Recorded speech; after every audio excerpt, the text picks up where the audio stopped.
Baby doll gets into the room and closes the door, breathing hard. She says they almost died out there. A quick hand slides over her back as a voice says, "The world is ending, so why not do it one last time? That cuck boyfriend of yours wouldn't do a thing, even if he found out." But then she notices the thirsty blonde guy has a bite mark on his forearm and asks, "What is that?" Rod just shrugs.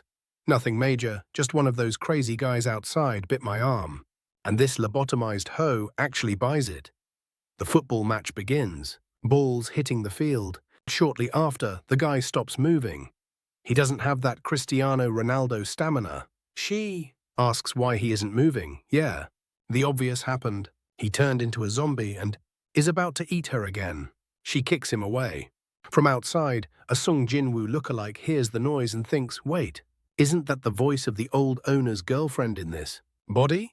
He goes to check and stares with cold, menacing eyes, like me trying to hold in my laugh when my bro makes a racist joke. The lobotomized blondie looks at Subai and begs forgiveness, screaming and shouting, but Broga just slowly closes the door while enjoying her screams, with that Kira smile on his face. Hez, thinking a girl who cheats like that deserves this. This dude hates cheaters. In his past life, he was on that Chinese sword immortal vibe. He was about to become a literal god when suddenly one of his disciples, let's call her White Panties, showed up just to stop him from leveling up, telling him to pay for his sins. Before he could react, another one came from behind, hugged him tightly, and pressed 2 bombs against his back.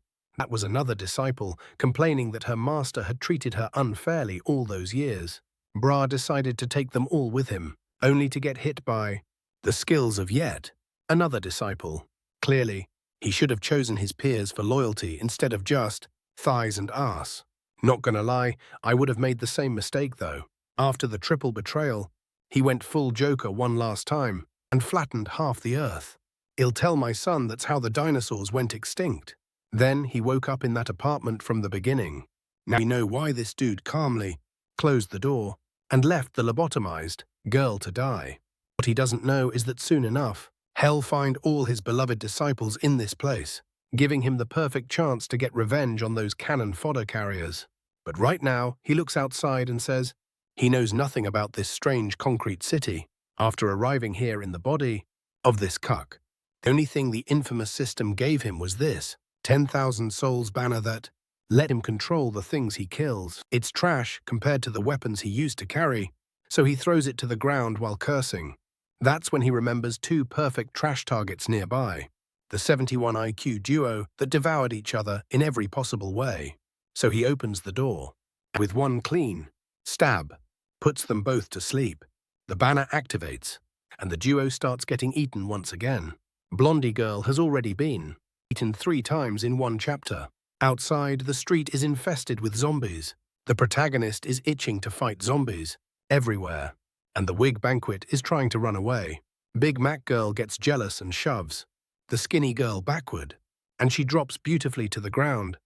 Okay, skinny might be me getting carried away. And the protagonist watches from a distance and instantly recognizes her, Lin Wan Chu, the queen of the white panties. The problem is, there's a whole crowd of zombies between him and her. But he wants to know what Wan Chu is doing there. That woman can only die by his hands, not by those monsters.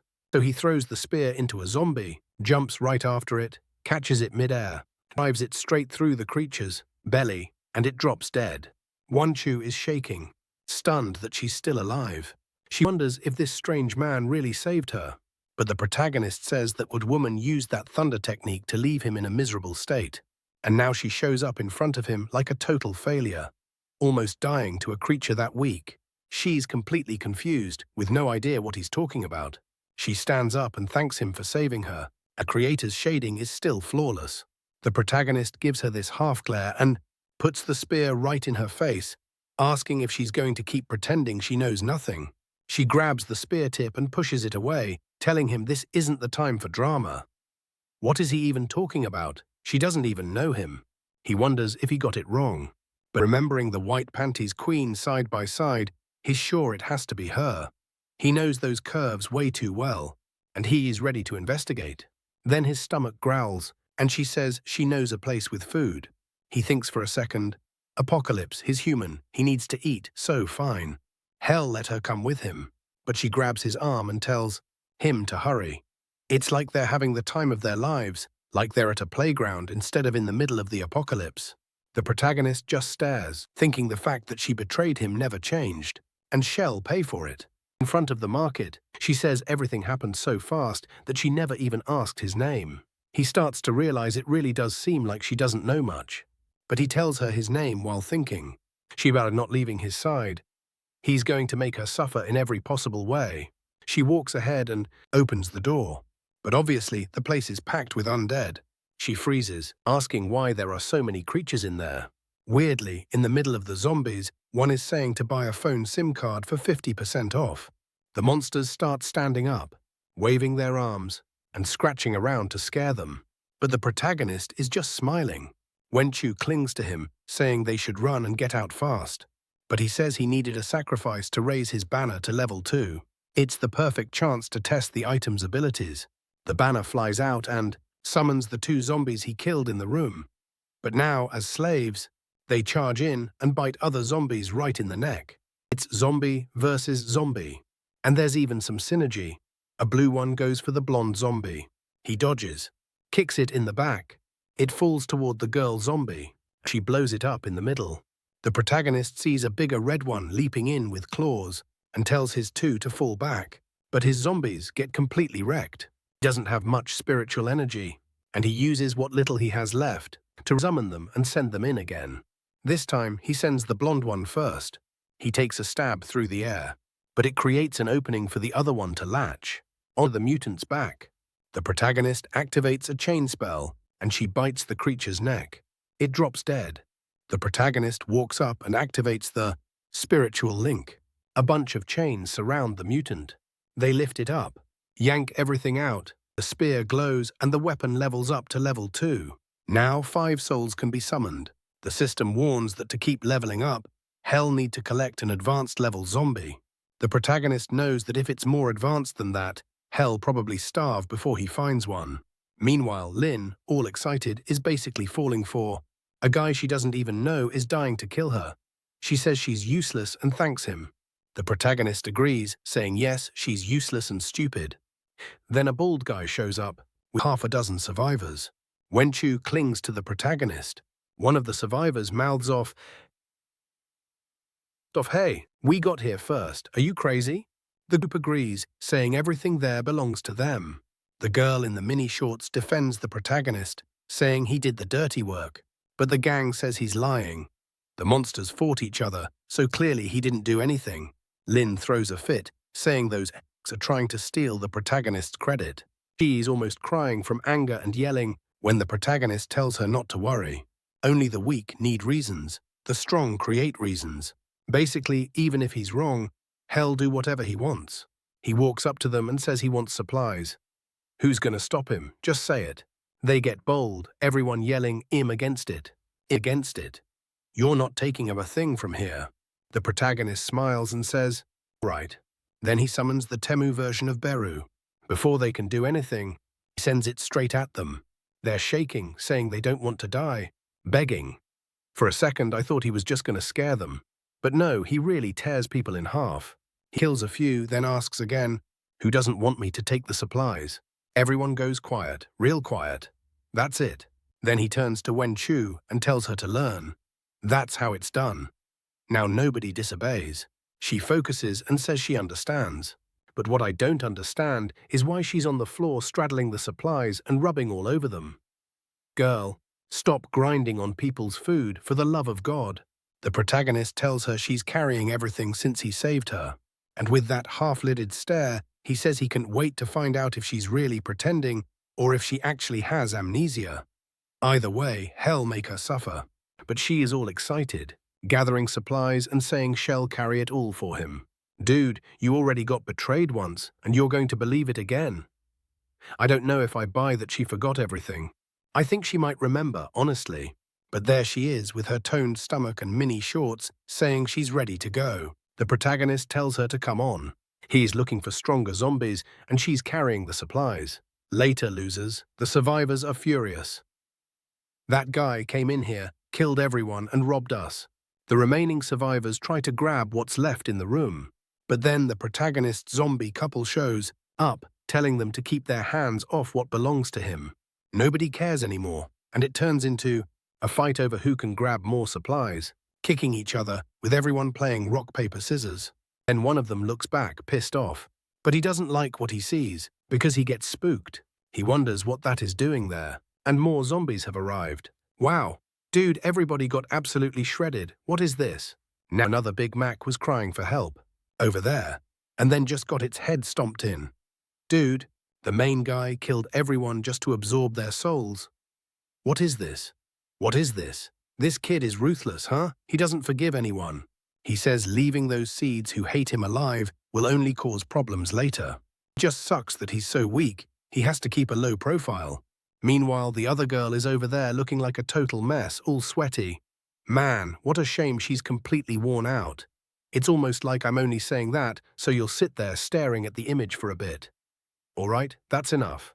That's it. Looks like Sheety's pissed because the protagonist is walking too fast.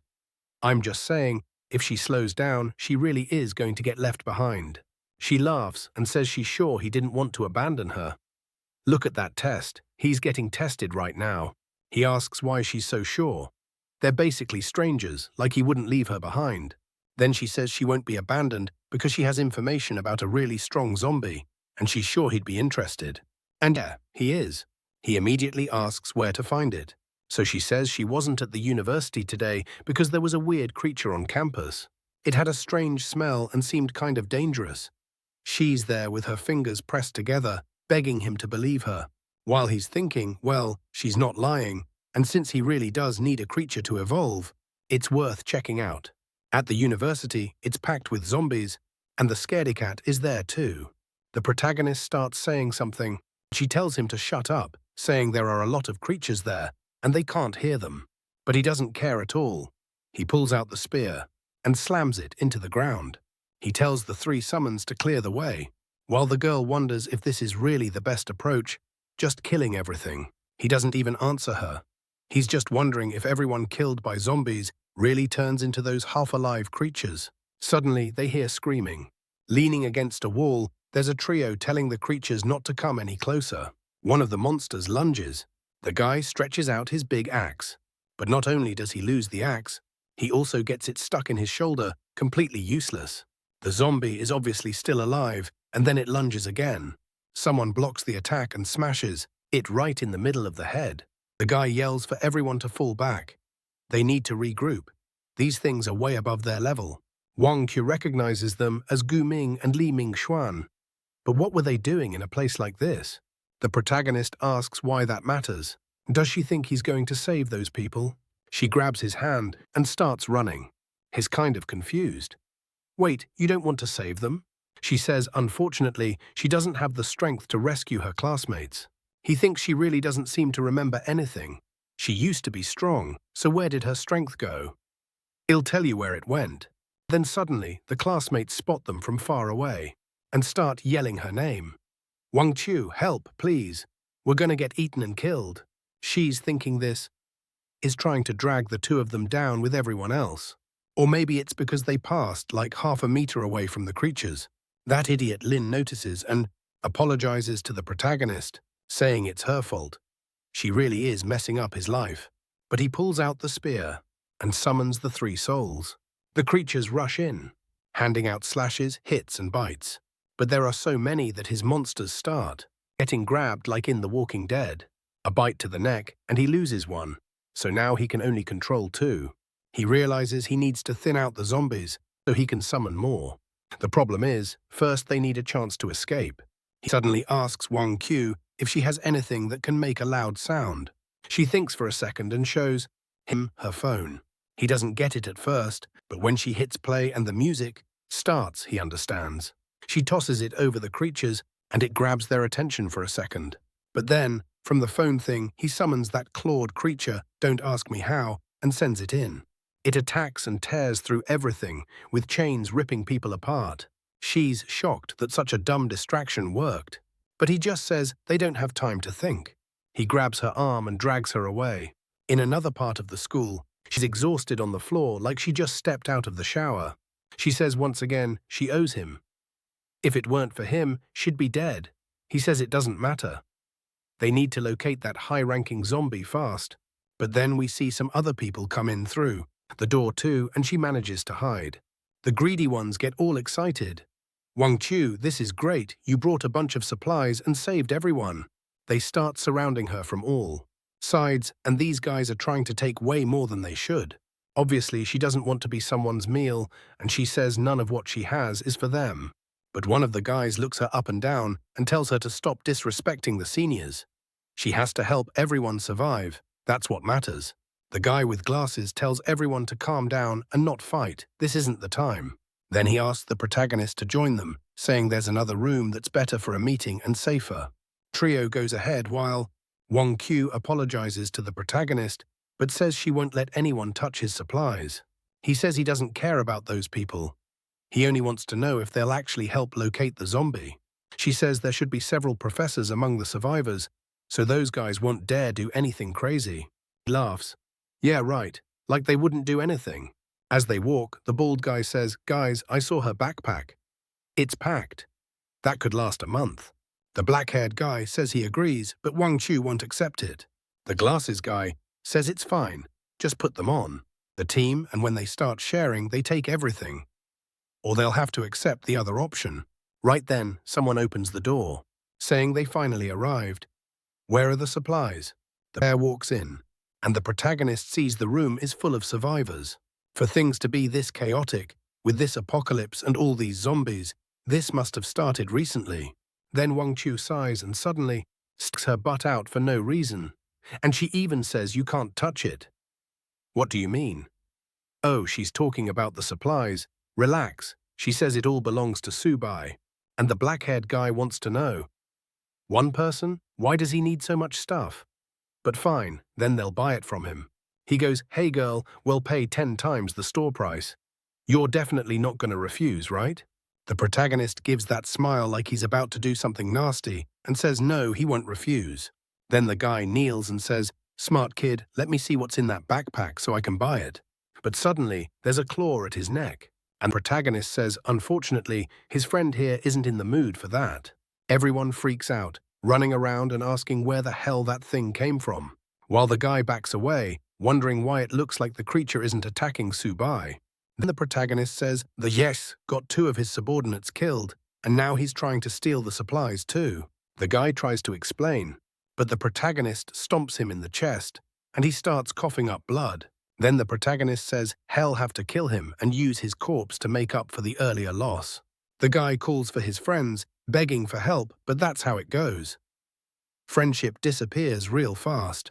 Everyone starts yelling that it was that idiot's idea to steal the supplies.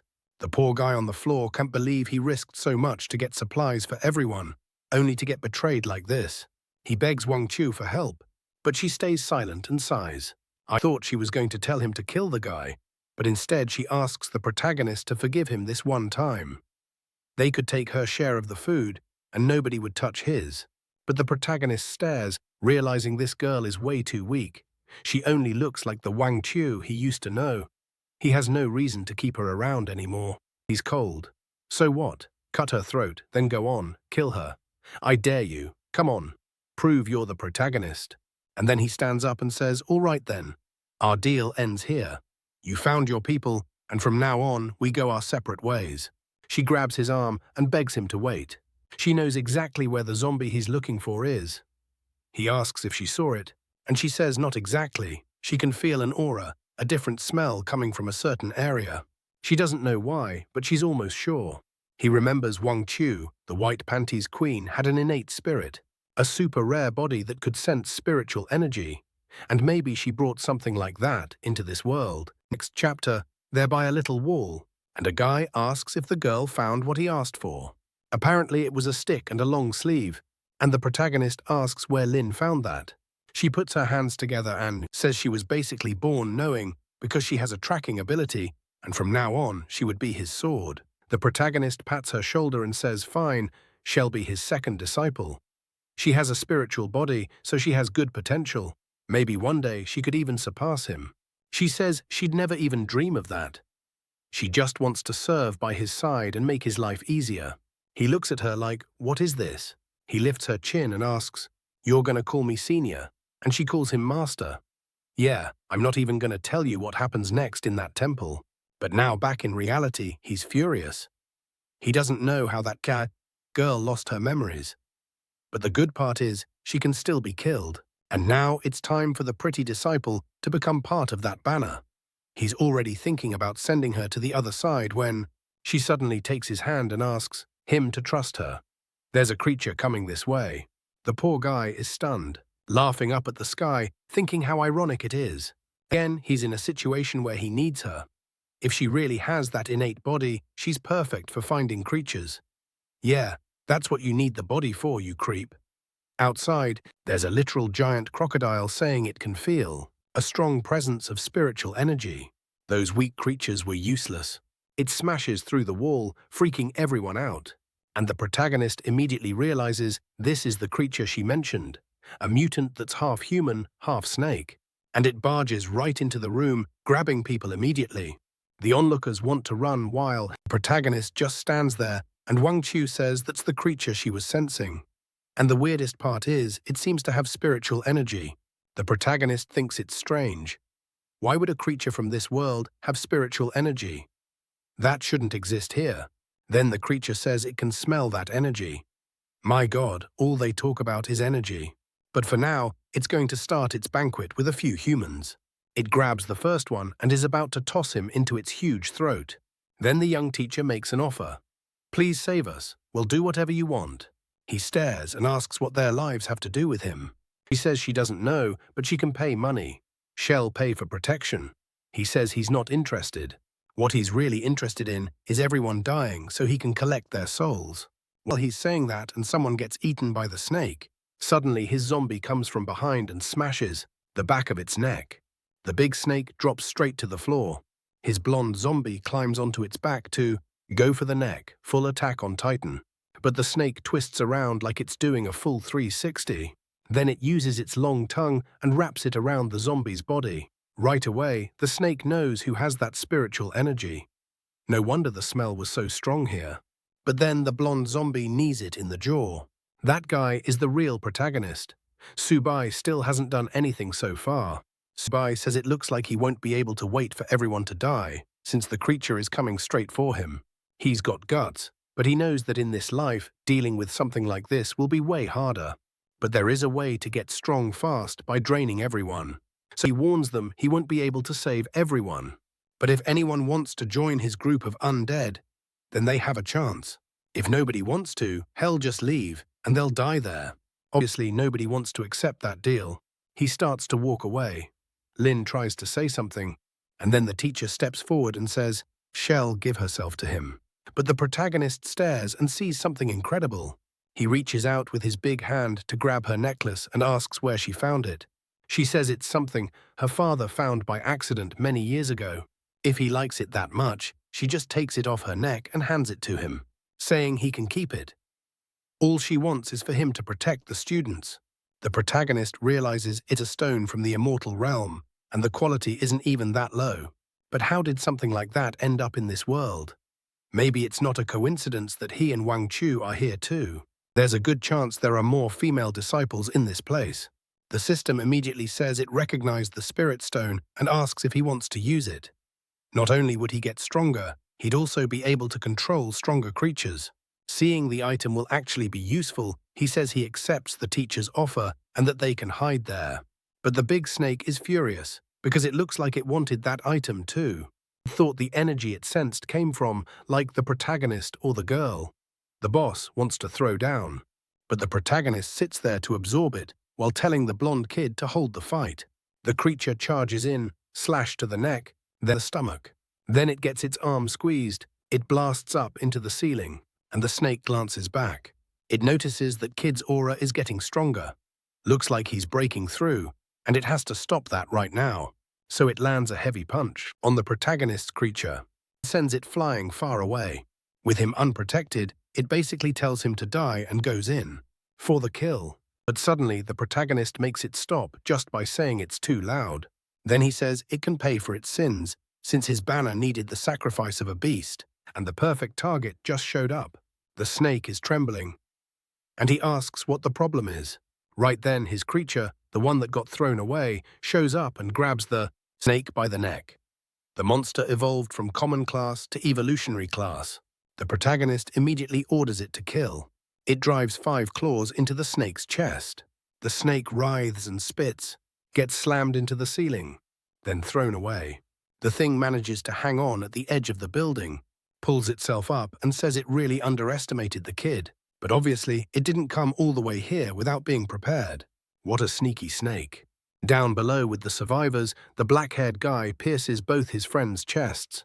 Everyone looks back, confused, asking why Ming Xuan did that, and with his tongue hanging out, it's more than obvious. He asks what it feels like to be betrayed. They never imagined they'd end up like this. Then he rushes in and starts tearing through all the classmates. He doesn't kill the teacher, though. Why would he? He leaves her there. Meanwhile, Wan Chu and the protagonist are trying to figure out what happened to Ming Xuan. The protagonist is impressed. He didn't think humans could become followers of beasts. But the more this guy kills, the better for him, since everyone will go into the banner. The teacher steps in front of a student to protect them, saying he can't just kill like that. He grabs her by the neck and asks what she knows, since if she wants to protect them so badly, she can die too. He's about to slash her, but the protagonist pulls him back. He steps forward while Wang Chui tells them to trust Subai. He wants to keep her alive because he wants to know exactly where she got that stone. He pulls out the banner and orders the souls to rise. Ming Shen stands there, not really understanding what the protagonist is doing. Seeing the protagonist getting stronger and trying to help the Snake Master, he charges. The protagonist frowns for a second, then extends the spear and orders the zombie to finish him. And then it's creatures everywhere, hugging, grabbing, and biting him. He's screaming, asking why they're attacking him. He already killed everyone. While the protagonist just watches, the snake boss recognizes the 10,000 souls banner and asks if he's really planning to use trash like that against it. The protagonist, already summoning the new crew, asks if it really wants to find out whether this weapon is trash or not. The guy who turned into a snake is running around, begging for help, while the enemy is trying to understand why it's so unlucky today. Not even that stupid puppet it made a contract with is useful. The kid evolved, so the best option now might be to get out. Ming Xuan comes closer, but the boss grabs him by the leg and tells that and to buy time. It throws him back. He crashes into the wall, and the boss turns to leave, saying the situation is kind of unfavorable now. But obviously, the protagonist isn't letting that happen. He orders the zombies to attack the boss. Immediately, the blonde final boss jumps it from behind, slams it to the ground. The whole building collapses, and it ends up on the street. The protagonist's stone zombie takes a falling stance, stone skin forming spikes that pin the lizard snake to the ground by all 4 limbs. While Wang Chu says the protagonist is going to win, the snake down there tells him to keep dreaming. It's never dying there. Then it turns into a snake and slips away. Ming Xuan is screaming for help. It's too late. The former classmate is already in front of him, cracking his knuckles, saying now hell pay for everything he did.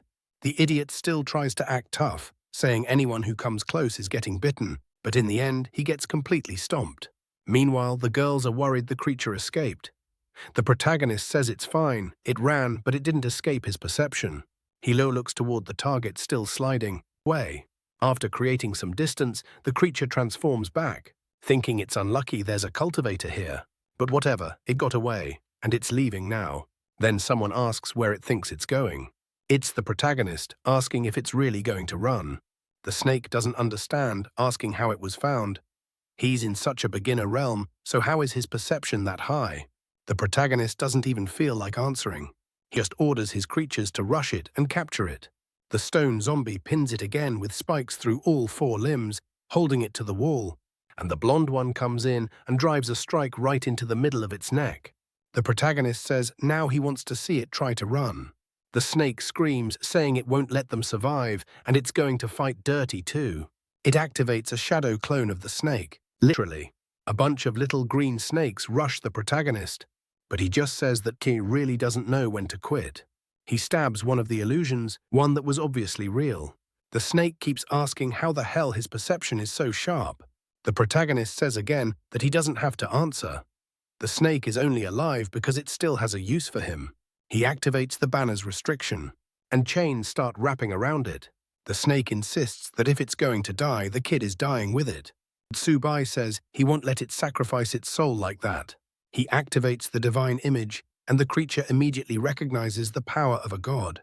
Then it realizes the person in front of it is the reincarnation of an ancient ancestor. It tries to beg for forgiveness, but it's too late.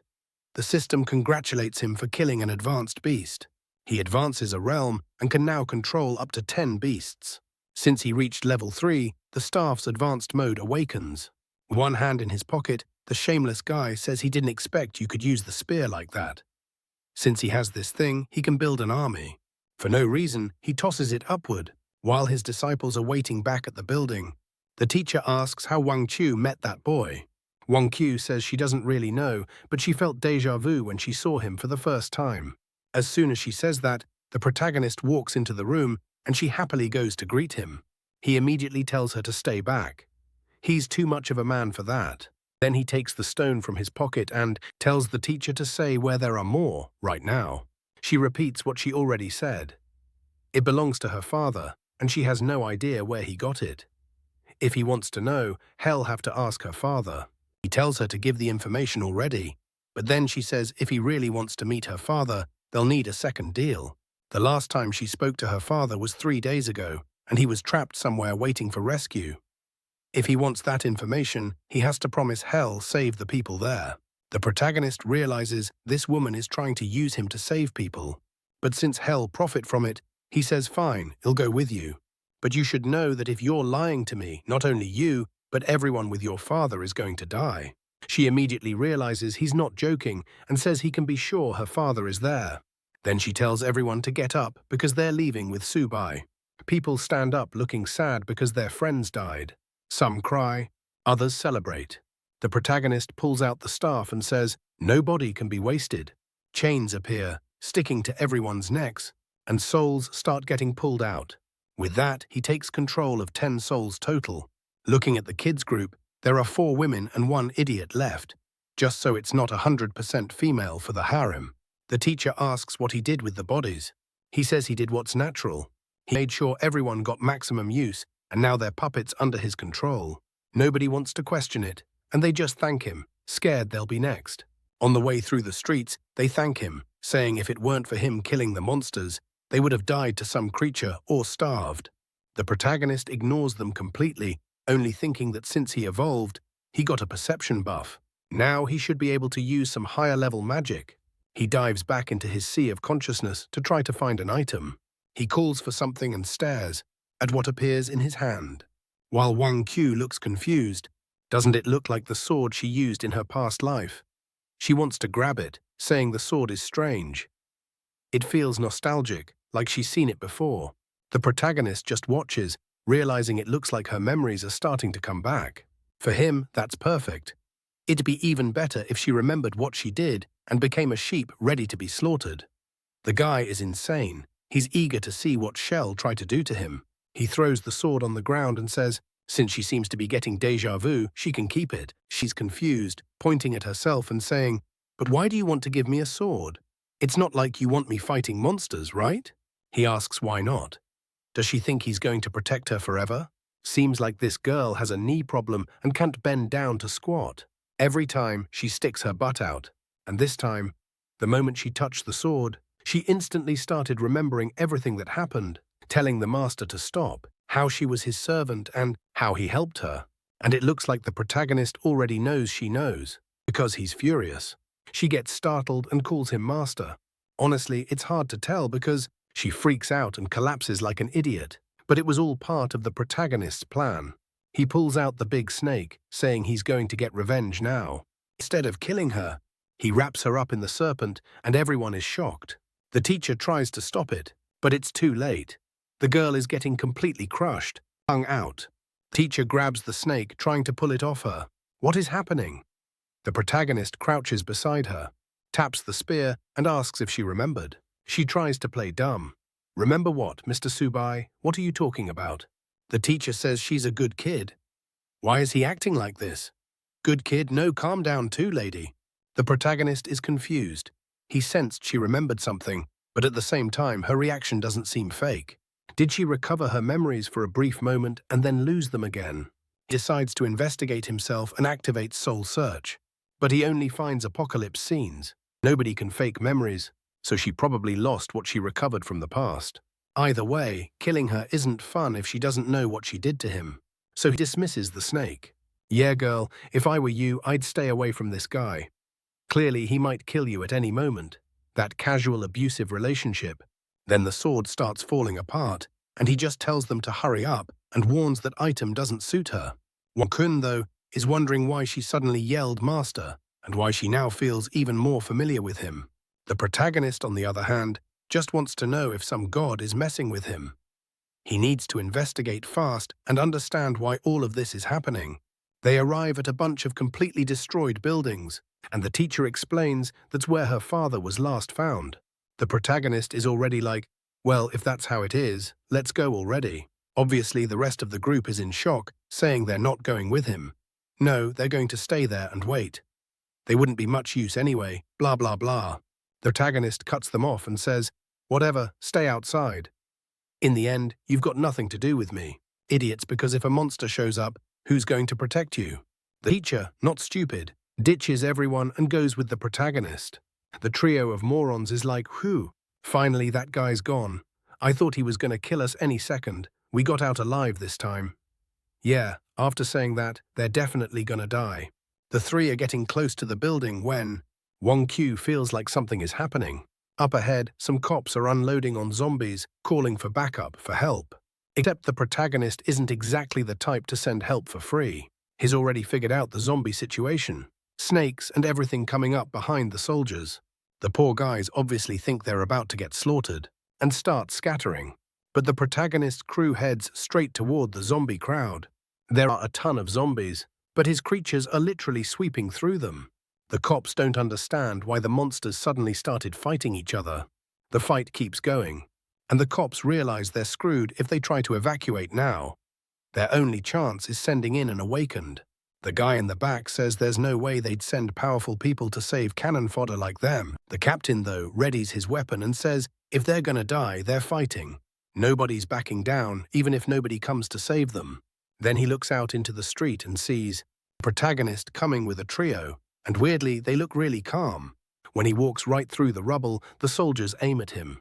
They tell him to stop and identify himself. The guy next to the captain asks if they should shoot. He doesn't look like someone they can handle. I don't get it.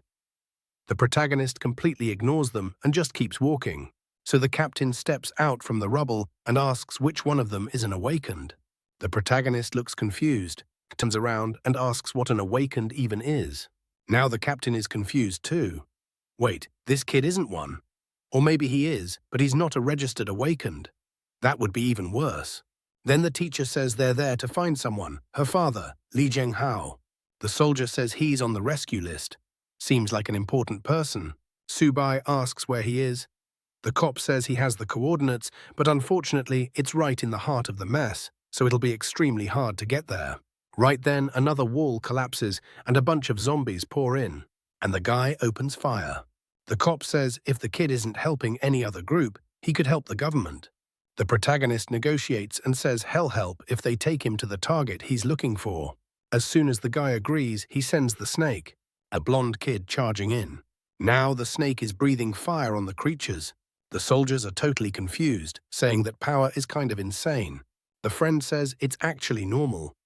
Awakened are that strong, and the one in front of them is probably different, because he's way stronger than a lot of others he's seen. At minimum, he's an impressive crank. All that drama just to say a trash rank like that. Suddenly, Wong Q says something is coming, from above. Someone drops down, warning that nobody steps on this territory without permission. A huge samurai drops between the protagonist and the cop. Even Subai is freaked out, saying this creature's rank is higher than he expected to run into right now. The thing points its staff and summons another zombie army while the protagonist's friends ask how they're supposed to deal with this. He's excited for the fight though. Not only can he farm experience from countless souls, he can also put this guy on the banner. He tells the girls to step back because he's got new prey. His goal is to build an army of intelligent, independent creatures. He sends the snake, the zombie, everyone straight in. The blonde kid goes first and throws an attack, but the knight blocks it and immediately realizes the kid seems to be controlling the undead. That kind of power is insanely dangerous. He needs to eliminate someone like that right now. The creature starts cutting loose easily and goes on the offensive, while the protagonist realizes this really has serious combat power. Where did an undead like this even come from? Scene changes. We see someone watching the fight from far away, thinking he found easy prey, and he calls the boss. A purple shadow appears, saying they found a cultivator who controls zombies. The guy gives the order to finish off the kid. Back in the fight, the big skeleton comes in to crush all the girls, and the protagonist clings to it. The kid stands there with his eyes closed, thinking this creature is way too full of itself if it thinks it can stop him like that. Then he pulls Wang Chia's sword, blocks the big attack. The monster is confused. A giant cultivator appears in front of them, and everyone recognizes it as a divine avatar. The skeleton tries to run from the fight. "Get back here," the protagonist asks where the Chowchuk thinks he's going, and activates the phoenix cry, launching the bird straight at it and piercing it through the chest. Everyone is shocked. He summoned a phoenix. Then the protagonist activates the banner, and chains start wrapping around the skeleton. Congratulations to the user for defeating a commander-level creature. Looks like it was basically boss tier, because it becomes a boss bar he can control. While the girls are helping him, the skeleton starts talking to him. He didn't even know the spear could talk. No, wait, the spear now has the spirit of the skeleton he just defeated, and it's feeding energy into his back again. The protagonist smiles. He clearly liked the boost. That's literally what he says. He thanks the skeleton for offering that spiritual power. The creature says he can count on it, because now that it's seen the kid's level, it knows that if it stays by his side, it can reach the peak again. As long as it gives its best while serving its master, it'll resurrect even stronger. Cana asks if the protagonist is okay. She sees blood at the corner of his mouth, but at the same time, she's asking. She's confused too because earlier he suddenly tried to kill her. That's a fair concern. The protagonist, as always, has people talking to him while he's thinking about something else and doesn't care about anyone. He just wants to know where the spirit stones are, because he needs them urgently. And he doesn't stop. He tells the cops, "Come on, take me to Zhenghao." Now that I think about it, does it never get dark in this story? Haven't we been on the same day for like 15 chapters, and he still hasn't slept, or am I losing it? More beat-up zombies start approaching, and the protagonist just calls the skeleton and tells it to handle it. The creature shouts for everyone to kneel before the master, and they do. Everyone drops to their knees. The cops are in shock. This kid alone was fighting hundreds of creatures. There really is something different about him, and the teacher is already interested. Someone with that kind of strength could be a hero. Scene changes to a Japanese temple. There's an old man sitting there, asking what this business is about. The nether bone woven dead. In a floating window, someone says he can trust it. It's absolutely true. They even have images of the scene. The guy watches the video with the divine avatar and the phoenix. Looks like the master also came to this world. I thought it was just another one of the protagonist's servants. I thought he only had women. I respected that more. And the kid is already giving the order to use all forces to kill this guy as fast as possible before he progresses. The glasses guy just says he understands and will obey. Scene changes again. A horde is walking toward the building. Inside, a bunch of Sutan Tai types are finding out about the psycho who's making all the monsters kneel. The protagonist and company are getting closer, but from the sky, an object approaches, and suddenly a spinning Beyblade-looking thing comes in. The skeleton warns the protagonist, jumps out of the weapon to tank it, and manages to block. But an East Asian guy appears in front of him. It's one of Nether Skeleton's old friends, asking why he switched sides. He says he didn't switch sides, he just got a new master. That's exactly what switching sides means.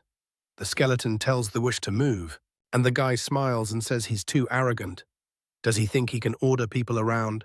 Then he summons more skeletons. It's nothing but skeletons. The protagonist looks them over like he always does, thinking the creature seems strong, but not strong enough. He calls Wang Chu and tells her to pay attention to this move. He throws some attacks and creates the phoenix again. She watches but says she doesn't feel anything. Was she supposed to remember something? The phoenix explodes in the sky. The creatures can even move. The protagonist calls for Ol Jin, that's the skeleton's name, and tells him to finish it. Ol Jin thanks his master for the chance at revenge and charges the East Asian guy. He smashes him in the head and the skull goes flying. With that, the protagonist gains more experience for killing another commander-level creature. Classic, they're trying to kill him, but they're just feeding him. The protagonist tells the skeleton he can keep the body. And yeah, he's the king of sucking things dry too. Everyone in this series knows how to drain something. The suit guys upstairs, seeing this, get excited, saying the rescuers have arrived. But right then, a paw slams into the window and starts dragging the building. There's a huge headless beast up there. Even the skeleton warns the protagonist that this creature is packed with spiritual energy. Looks like this bone bird already killed another group that had awakened people. The giant old man says it's over, that everyone's probably going to die there.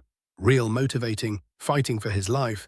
And yeah, they probably drew him with a little more care, so he must be the teacher's father. The glasses guy is watching from far away, saying the master wants that kid dead, but he can tell the boss doesn't believe he can do it, so he's going to show what he's capable of. The bird screams at everyone that they're going to turn into food, and the thing actually has skills. It creates 6 clones, 1 for each color and element, and lets out a huge screech. Everyone's hearing gets wrecked, and nobody can find their bearings. The protagonist realizes he isn't in pain. His spiritual energy is being suppressed. He tells the skeleton to stop that spell, and the skeleton rushes in, but the bird blocks with its legs and counters with a storm of feathers. Another one, the purple clone, comes at the protagonist. He grabs his sword and nearly slices it, but it dodges with clean choreography. It launches a low attack that he barely avoids, but he still gets hit in the arm. Hez confused. His vision and agility feel completely suppressed by the creature. Hez pissed. This chicken is giving him more trouble than he expected. Still, it's only a matter of time before this ends. He just has to shut the bird up while it's screaming. He releases the whole gang and everything turns chaotic. The snake gets grabbed, the blonde kid gets grabbed by another one, and another bird runs off. The protagonist slips up and almost takes a hit to the back. Then the skeleton tries that social media bait tactic, basically taunting the bird for only running and doing no damage. The idiot falls for it and charges, slamming a paw right into the skeleton. Meanwhile, the well-fed young women are still on the ground, unable to do anything. The glasses guy is confused. His master wants him to kill the kid, but the kid looks useless. If that's the case, hell, just torture him slowly. Meanwhile, the old man who gave up doesn't only give up himself, he wants the protagonist to give up too. He says, "Young man, stop fighting. You have no chance. Take my girl Jingya and run from this place." Like any protagonist, he's thinking, do I have to use that technique? Suddenly, a wooden branch smacks the bird right in the head, and someone jumps in with crazy flexibility, landing a hit right on the creature's skull. The bird stops screeching, and everyone gets their sanity back. The new girl who shows up is wearing something that looks painted on more than worn. Even the women are in love, and there's the protagonist acting all polite and thanking her. What is this? I thought you were the Giga Chad. She tells him to stop thanking her. They still have things to handle. She shows up and immediately talks down to him. He gets humbled, as always. Meanwhile, the skeleton appears behind the bird and says now that the spiritual energy isn't being suppressed, this is easy. It crushes it, slamming it into the ground, and another sword slices through another one. The protagonist realizes these birds are useless without those sound waves. The glasses guy seems to recognize the girl who just arrived as Chuan Yin Yun, but she shouldn't be there. Everyone in the warehouse was supposed to be dead. The bird is wondering the same thing. Where did this person come from? Now the old guy has changed his mindset. Perfect. Now nobody can stop us from surviving. We're all getting out alive. Are the birds going to turn on them and kill everyone? Right then, the teacher warns that they're switching targets, and it looks like they're about to attack the survivors. The skeleton says that isn't getting out alive, but he only manages to stop the yellow one. while the green one closes in on the building. Then it throws green poison inside and actually starts killing everyone. And man, poor old guy, he said 1,000 times he was going to die and didn't. The moment he said he was going to survive, he died. He's there saying, "Daughter," and she's screaming, "Dad, don't die." But it's too late. Things calm down for a second because she's about to enter that awakening state. The blonde immediately realizes the girl is about to awaken. The problem is that the energy is way too chaotic, and her body could explode. The protagonist has never even heard of this awakening thing. Like, what is that? He grabs the girl without hesitation and pulls her in at just the right angle, puts up a barrier, slams a hand into her back, and says hell guide her through this evolution. Even forms a cocoon around the two of them. I don't understand anything here. The one who does understand is Wanchu, because she immediately remembers the master doing this energy infusion on her. She didn't like it at all. Is she jealous? What's your problem? The guy is saving the teacher so she doesn't explode, and she's over there acting dramatic. The next chapter starts with the woman standing there, shaky, and the protagonist tells her to test the ability she gained. Poor teacher looks like she really suffered because she came back the way she came into the world.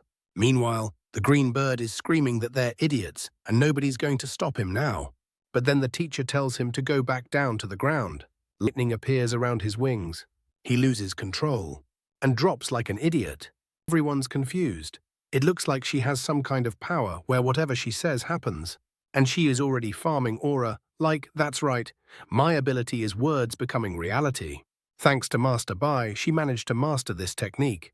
So it's easy, huh? Just say it, and it happens. Great. Then he tells the skeleton to kill the bird and tells the girl to save her father. The creature charges, slams the ground, and at the same time, the protagonist activates capture. The glasses guy realizes this kid really does have some strange power. The mission to kill everyone in the warehouse failed. After killing another commander-level creature, the protagonist's staff levels up again. He's about to take control of the bird because he's 2 for 2 on bosses now. The bird says he never expected to end up in the same situation again.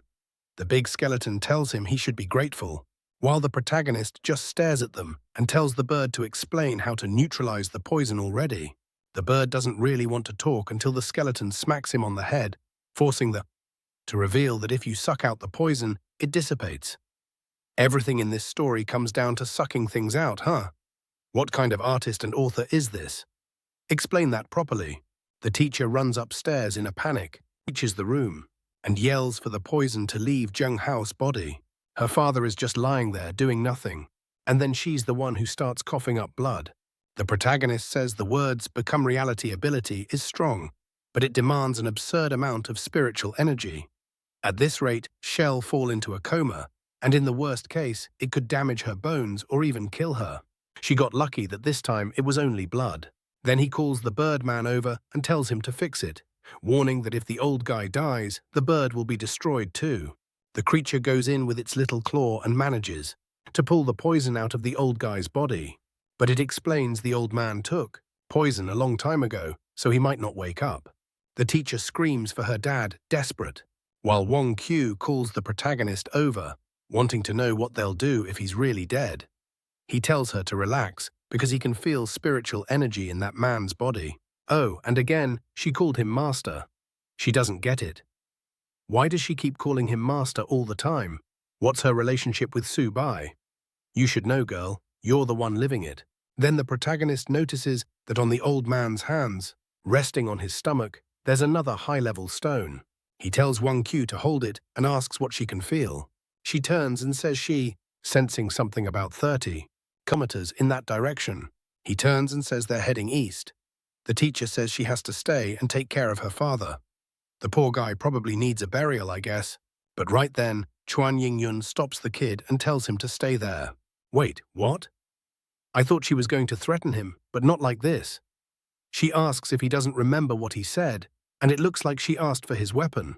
He says it's fine and tosses it into her hand. Apparently, it's not that important, because even she's confused. Why did he hand this over without hesitating? The blonde thinks she's going to absorb the spirits to increase her strength. She won't think too hard about why he didn't hesitate. She'll absorb them and figure out the next step. She grips the protagonist's spear tightly, feels something strange, and drops to her knees. It looks like she's trying to use one of her abilities, but it isn't working, and she's even getting backlash. He's standing there with the sword at his side and asks if she wants to try that one. She seems to accept and gives the spear back, saying this thing is way too strong. Then she pulls the sword, thinking, well, he used this to cut that bird, so it must be an insane item. The moment she starts using the power, the phoenix appears, and she drops to her knees again, coughing blood. Right away, she wonders why this kid has spiritual weapons with spirits inside them. The protagonist already figured out she has the power to absorb spirits, which is pretty common. But it's bad luck for her, because the phoenix sword is a divine artifact. The spear was also given by the system, so it's beyond divine power. While she's trying to rank up, she doesn't stand a chance at all. She gives the sword back and apologizes. Then he says, "How about you serve me, blonde? From now on, any weapons we find out there are yours." Considering how strong he is, she agrees immediately and says the deal is done. Then the phoenix tells the big skeleton it's messed up, that he stole the girl's energy. The skeleton says hell do anything for the boss, and from the looks of it, he really drained the blonde dry and sent it all to him. Outside, the people wave goodbye to the protagonist, thanking him and saying they'll take care of the teacher. So they're really leaving her behind. All right then. It's rare for protagonists to ditch the teacher like that. Usually, they drag it out forever. But then the scene switches to a mansion, with zombies coming up both sides of the staircase. In the back, there's a red-haired girl with a veil stuck to her. Everyone is crying, saying they're going to die, until a shadow passes by and starts cutting everything down. Oh, it's that guy who used to be the protagonist's student. He calls out to Fei Sua and says it's been a long time since they last saw each other. Her father asks if she knows him. She's about to say no, but he comes up, puts a hand on her forehead, and says she's his little younger sister. So they were probably both the protagonist's students, and she's the girl who threw that big coin at the protagonist. And now that she remembers because he put his hand on her forehead, she seems to recall everything that happened too.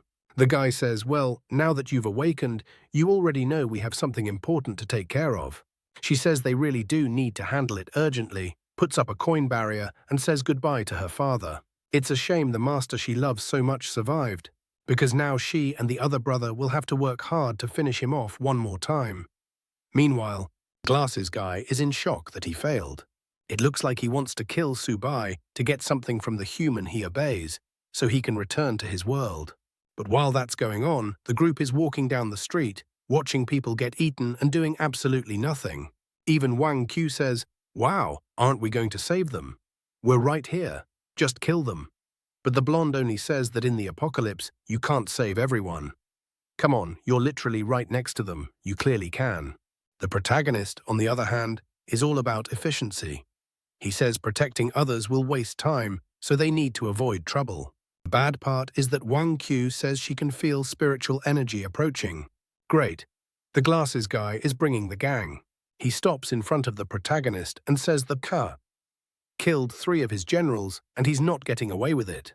The parakeet thinks the former boss is about to teach Subai a lesson, but the big skeleton warns him he has no idea what the kid is capable of. The protagonist immediately tells those 2 Ejkans to go in. The 2 generals charge. That Haojie guy fires back, saying they're getting way too full of themselves, and asks if they've forgotten who taught them in the first place. All of a sudden, the ground starts cracking apart, and someone yells that the creature was using a genjutsu, so everyone needs to cover their ears.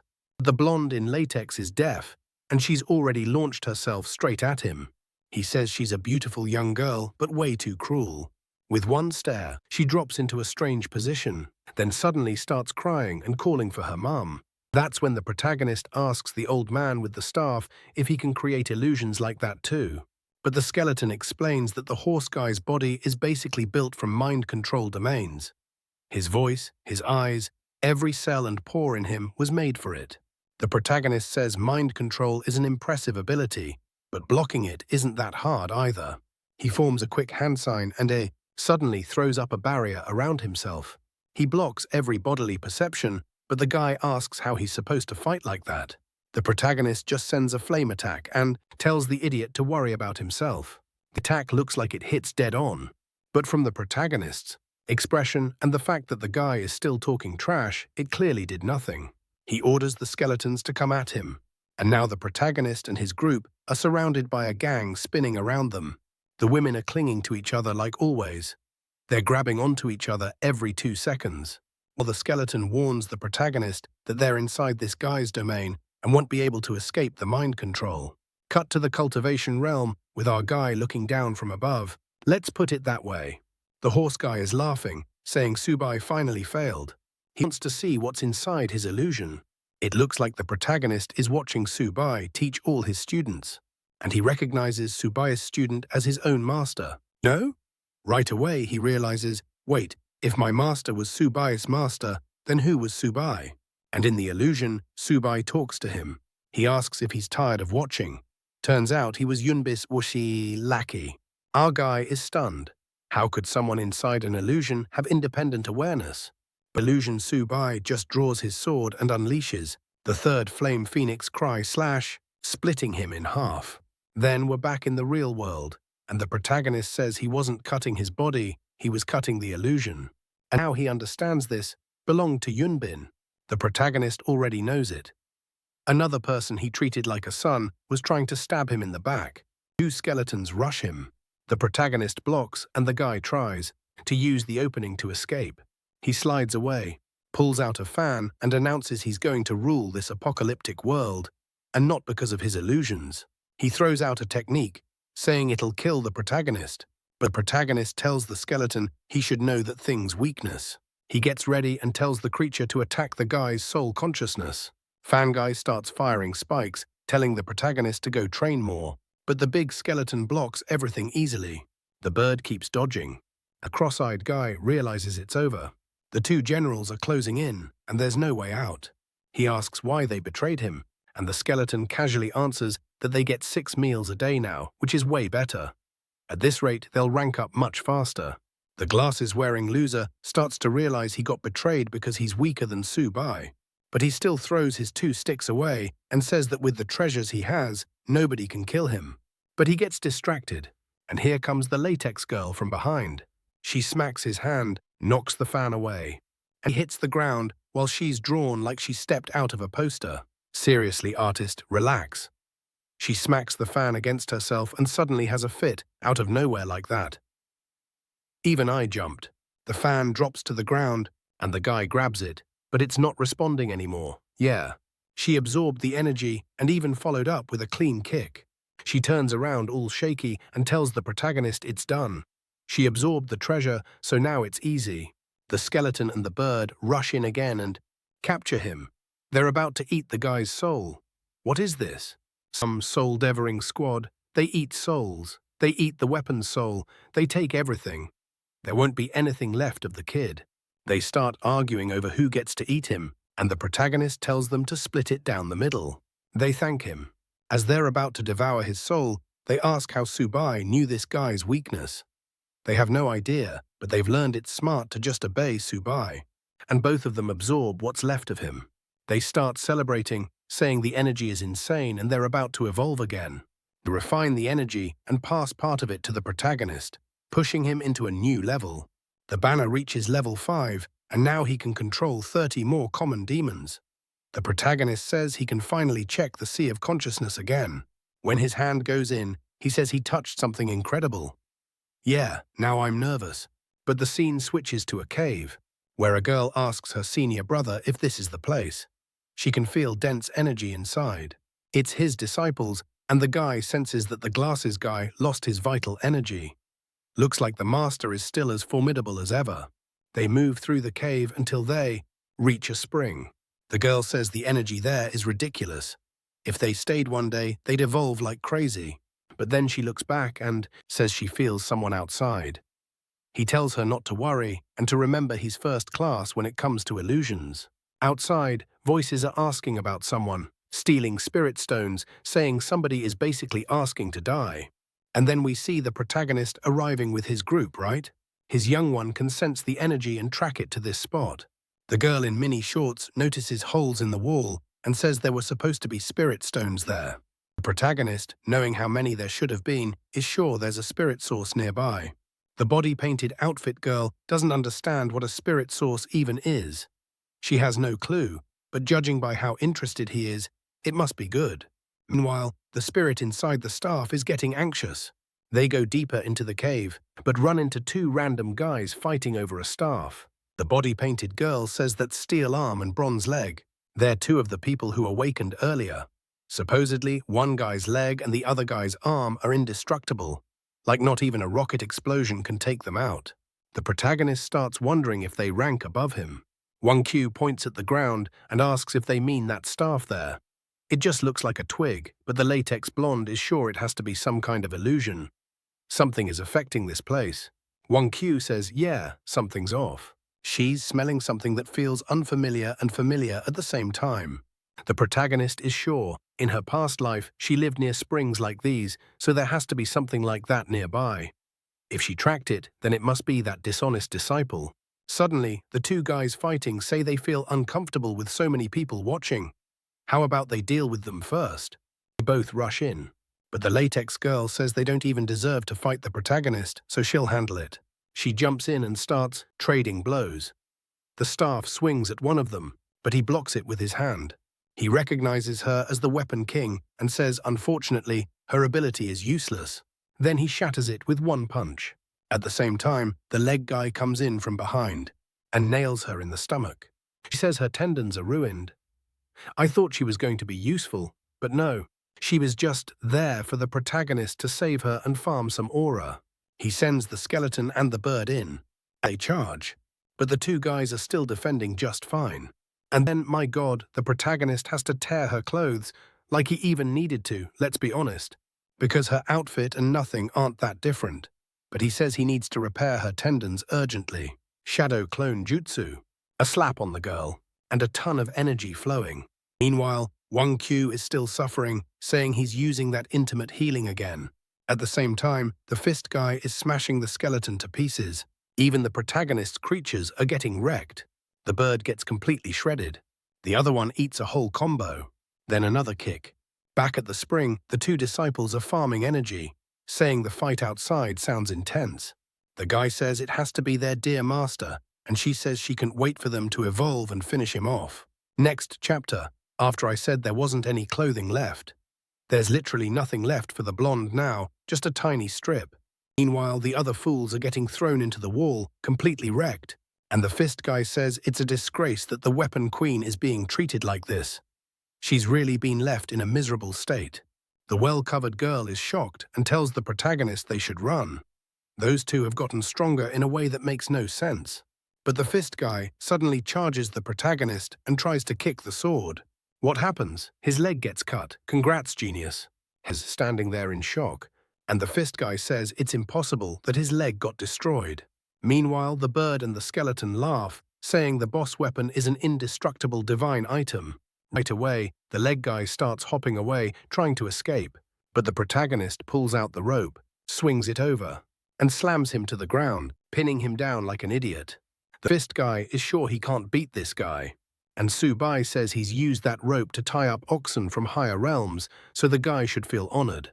1Q remembers that and once again wonders what kind of memories these are. The guy demands that he take the rope off and fight like a real man. But our boy just tears off his leg and that's it. Then he tells the skeleton and the other one to activate soul devouring. And they both consume him. Meanwhile, the fully covered girl asks what ability Subai awakened exactly. Fist guy already gets it after seeing the rope rip his friend apart. If he tries to face this guy, he has no chance. So he kneels, apologizes, and swears loyalty. The protagonist says he liked him better when he wanted to fight. But then the guy gets startled, picks up the twig, and asks why the item they were fighting over turned into this trash. When the protagonist says it was an illusion, the guy throws it down in anger, and our guy says the person who made the illusion is right behind that wall. So a fight breaks out inside while the two are enjoying the hot spring. The girl is scared, but he tells her to relax. He's absorbed enough already, and now he can kill that guy easily. Unfortunately for everyone, when the wall breaks, the traitor has already put her outfit back on. At the same time, the fist guy comes in to punch the master. He says that he's going to die, but the master dodges easily. Then the Queen of Gold Coins pulls some coins into her hand, uses them like bullets, and pierces the guy all over. He looked like he tanked it for a second. I thought he'd get back up, but he faceplants. Wang Q, seeing that gold shooting ability again, wonders where she's seen it before. Both disciples greet the master, saying it's been a long time. Meeting again just to fight would only damage the world's harmony. Then they ask why senior Wang Q is standing next to him right now. Did she forget the seniors and juniors' plans? Suddenly, she grabs her head and says she doesn't know what they're talking about, and her brain feels like it's splitting. The Latex Queen wants to know why Wang Q seems to know these people, and why everyone keeps calling Subai Master. The skeleton and the bird are stunned. The person they call Master is calling Master the people who are calling the protagonist Master. Yeah, it's a mess, but you get it. The protagonist just asks if Yunbin tried to kill him on the day of the tribulation, and if Hyoji was acting under his orders. But Yunbin tells the master to stop asking so many questions. They can settle it with swords. And Hyoji pulls out her coins, saying it's a shame she'll have to finish off Wan Chu since she's standing by the master. But she's shocked to see Wan Chu herself step in front of our guy, ready to sacrifice herself for him. She screams, asking if she forgot all the evil things he'd done, but Wan Chu fires back that they're the ones doing evil, not him. She hasn't known Subai for that long, but she believes him, and that's why if they want to kill him, they'll have to go through her first. The Queen of Coins says fine, then she's basically asking to die. Right then, the little outfit girl jumps into the fight. She shows up already defending everyone, swatting the coins away and throwing them off. Artist, I don't even know what to say to you. She answers that she loves gossip and fighting, so this place is perfect for her. The coin girl tells her to stop sticking her nose into other people's business and launches another attack, a whole barrage of coins, while the woman just tanks it all with her staff. The protagonist is mostly staring at the guy lying there, not looking too worried. Then, actually, no, he just drags the guy into the banner too, boom, reborn inside the staff. The guy is confused, trying to figure out what he's doing there. The protagonist tells him that if he becomes a servant, he'll get an immortal body. The skeleton and the bird don't look thrilled about it, but since he'll die if he refuses, he obviously decides it's a huge opportunity. Meanwhile, the protagonist is thinking that in this life, he wants to build a group of loyal followers. Yeah, I'm not sure the best plan is beating a bunch of people and stuffing them into the staff, but gives his speech anyway. You're my servants, but you're also my friends. I'm looking forward to what you can do. And they all swear they'll give it everything they've got. Then the protagonist tells the three of them to handle the problem of the day. The creatures move in, while the little outfit girl keeps defending against the coin attacks. The Money Queen pulls off this super flexible dodge, drops into a stretch on the ground, and says she expected someone who practiced demonic arts for so long to be skilled. But he should remember this technique. She summons that giant coin from the beginning again and activates Treasure Fall, slamming the skeleton into the ground. At the same time, Steel Fist charges the other master, but one look and he drops like a complete idiot. The guy even looks at Subai and asks if he's really accepting trash like that as disciples. He's fallen so far, and since that's how it is, he wants to challenge him to a sword technique duel, something Subai himself taught him. He immediately attacks the protagonist. Wang Q says the energy is massive. The protagonist recognizes it as one of the strongest techniques he ever created. The only way to block it is by summoning the Wall of Swords. The disciple's blade crashes straight into the sword wall. These guys are really playing sword games, huh? Watching all this, Wan Chu seems to be recovering more and more of her memories. She's seen all those techniques before. The disciple keeps pressing forward, throwing a chain of attacks at the protagonist. He thinks he found an opening and goes for a clean hit. But again, he runs into the sword barrier, his blade almost at the protagonist's neck. When the protagonist tells him his sword still isn't sharp enough, then the disciple's sword shatters completely. The girls cheer, saying that as expected from Subai, the guy never had a chance. The Queen of Coins is stunned. No wonder the master is the master. What she can't understand is why Wan Chu is on this man's side now. No matter how incredible and strong he is, he deserves to die. The big skeleton says he doesn't care that he's trapped. As long as Subai is his master, everything is fine. But then, the rebellious disciple slams his hand on the ground and says he learned everything the master taught, including that in war, nothing is wrong. Suddenly, the broken sword fragments on the ground shoot toward the protagonist and slice his face. The protagonist yanks the staff's cord, manages to defend himself, and asks where he learned such a filthy technique. The disciple says that as long as he reaches his goal, nothing else matters. The blade is about to hit the protagonist's neck. Wanshu screams, "No," while the skeleton does nothing. The Queen of Coins thinks that as long as she can kill the master, it's fine, but her ally is acting disgusting. Then the Steel Hand King steps in and blocks the disciple's sword. The coin girl tells him to get lost, but says he's not moving. He's here to protect Subai. Even the rebellious disciple is shocked that someone using normal abilities in this world could block his attack. Steel Arm says he feels bad about being a servant now. But if it's about facing the enemy who killed him, he's obviously going all out. He forces the sword back, extends his fist, and punches him straight in the mouth, sending him to the ground and blowing him apart. The skeleton says something is ascending, and he starts lifting the coin too, throwing it into the sky. The Queen of Coins is horrified. How did a mere creature escape her prison? At the same time, the little bird lands on someone's shoulder, saying they're going to devour that woman. She raises another gold coin, and it looks like she's about to block. Meanwhile, the servant crawls out of the wall, completely wrecked. He swears Steel Hand will be the next to die and uses the illusory swords technique, slamming him into the wall again. But in the middle of it, he gets distracted. The protagonist's cord snakes in and binds him. Steel Hand thanks him for the help, steps in, winds up, lands a clean hook, then follows with a full JoJo-style combo. And the others aren't just standing around cheering. They jump in too. The disciple gets completely devoured, leaving only his shell. Right away, someone says something's off. He felt like mud. The protagonist recognizes it as a body transfer technique, but it burns an absurd amount of energy. Then the guy appears again in front of them, rising out of another mud puddle and saying the master is here, but only relying on treasures. He's supposed to be the sword master, so where's his real talent? Wong Q warns the protagonist not to fall for the trap, but the disciple keeps yelling, telling the junior to shut up. Then he fires an attack at her. Little Outfit says the situation is dangerous. The skeletons are shocked, but the protagonist just sends a sword to block it mid-flight. The disciple is sure his attack can't be blocked until the giant coin redirects his blade.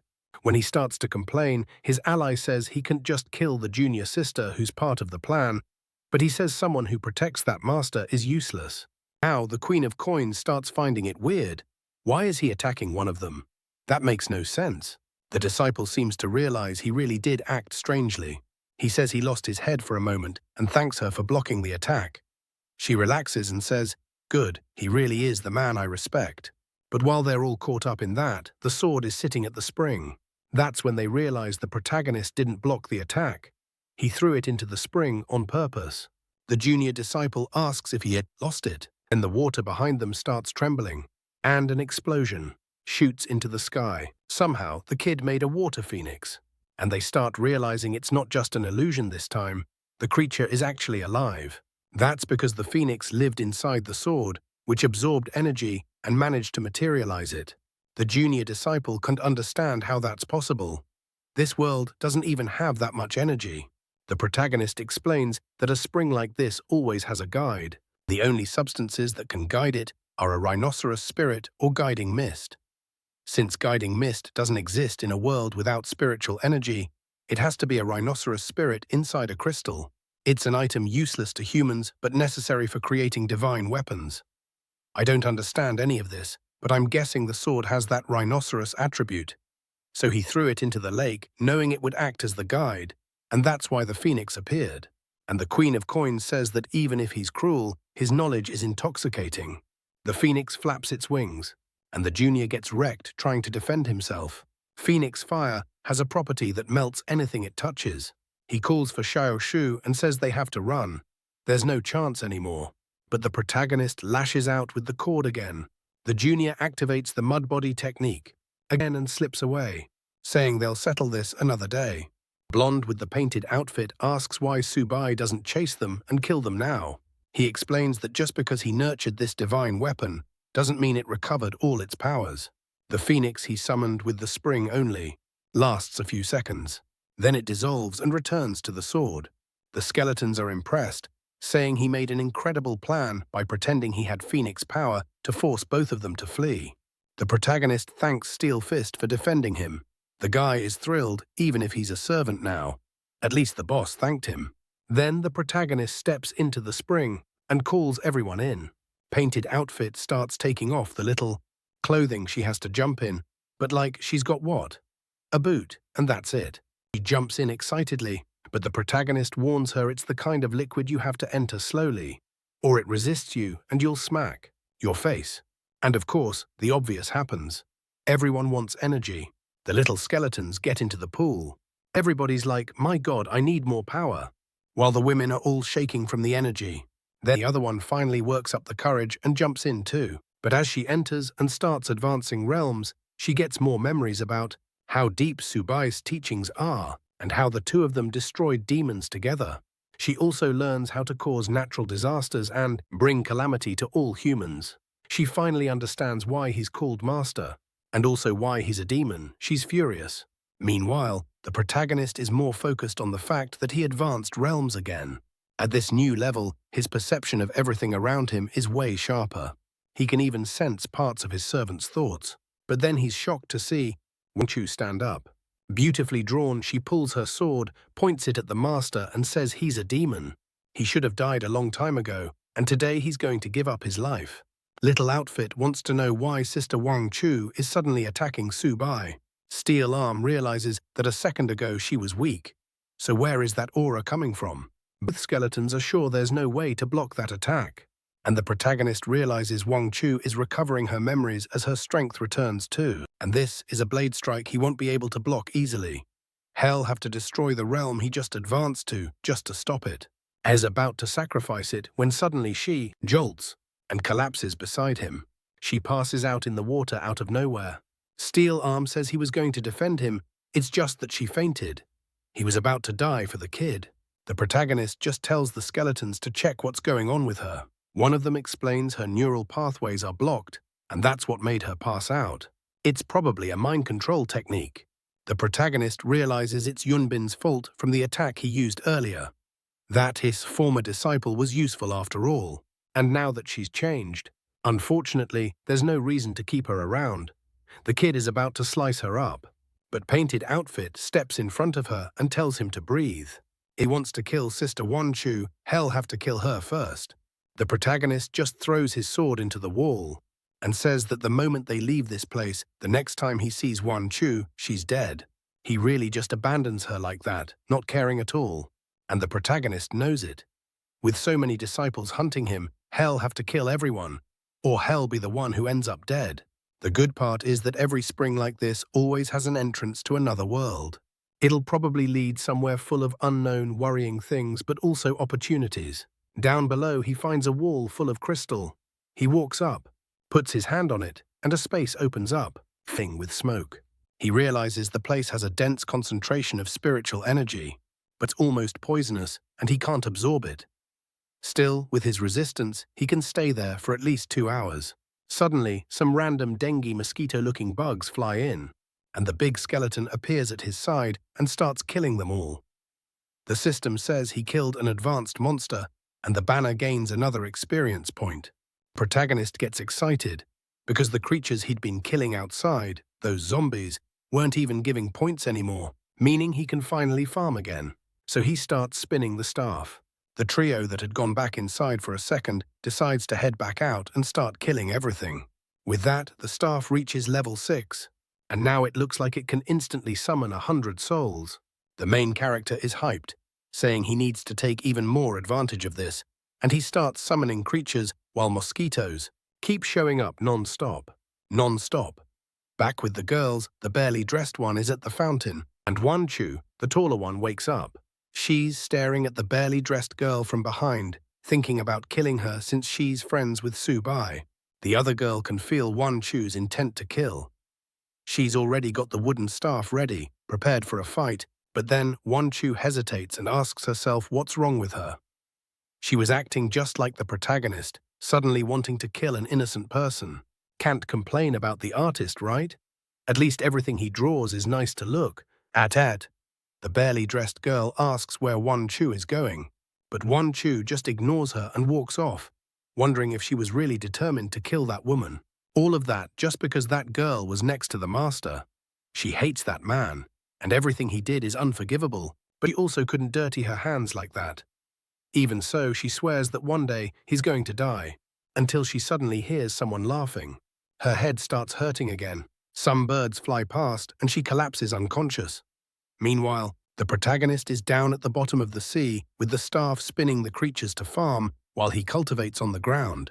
He says they've already collected hundreds of souls, and those monsters aren't giving experience anymore. Is it the perfect time to leave? No, because a gigantic mosquito shows up. The big skeleton freaks out, and the thing comes in to stab the protagonist. But the steel-armed king shows up and tanks it.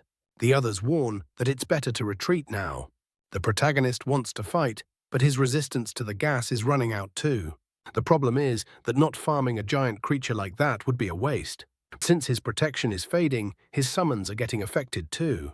So yeah, it looks like they're getting out, staff up. He stores everyone, and they swim out. The protagonist is bummed because he wanted one more breakthrough. But then he looks back and sees giant mosquito chasing them. He notices that once it leaves the realm it belonged to, it shrinks a lot. So he takes the chance to pull it into the banner. It drops inside a room with other mosquito souls the protagonist already absorbed. And it starts fighting. And he's sure there's still a lot left to explore in that place. He really needs to get even stronger. But at the same time, he's having flashbacks of Wang Q calling him a monster. And he wonders why people think he's the villain. Why did all the disciples betray him like that? To figure out those mysteries, he really needs more power. I think it's because you only want to get stronger and stronger that they betrayed you. Then Steel Arm tells him he found a catalogue from that place, with records of various creatures. As soon as they get out of the sea, he runs into the barely dressed girl again and asks where Wang Q is. She says Wang Q also thought about killing her, but then turned around and left. The protagonist tells them to move, while the blonde says that if her friend had attacked, she would have died. It's funny how she says that, and the protagonist doesn't care at all. Boom. They're out of the cave, and he doesn't even react to that information. Then the scene switches to some adventurers in the mountains finding Wang Q passed out. Since she's holding a sword, everyone knows she's an ability user. And in that group, there's a girl named Bai Yu who immediately feels some inexplicable connection with Wang Q. Yeah, the story really loves putting women together so they can clash. She recognizes Wang Q was hit by a mental attack, and her nerves are in chaos. After her friend helps her up, Wang Q wakes up kind of dazed and recognizes Sister Yu Yu. Yu Yu is confused, wanting to know how Wang Q even knows her name. Wang Q realizes right away that just like she lost her memories, Yu Yu went through the same thing, but maybe having no memories is actually better. Still, Wang Q is really messed up. She stands up, Yu Yu mentions the mental attack, and Wang Q grabs her head as the pain hits again. She's hearing an evil laugh and tells herself that senior brother is destroying her. Yu Yu doesn't get it. First, tell me how you know my name, and who is this senior brother killing you? But Wang Q is talking to herself, wondering whether she should believe senior brother or the master who was actually good and who was cruel. Yu says she has no idea what the crazy blonde is thinking. But as ability users, all they need to do is kill demons and uphold justice.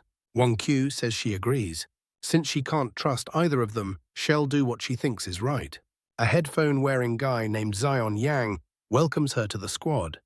He expects great things from Miss Wang Q, and together they'll destroy the spirits of this world.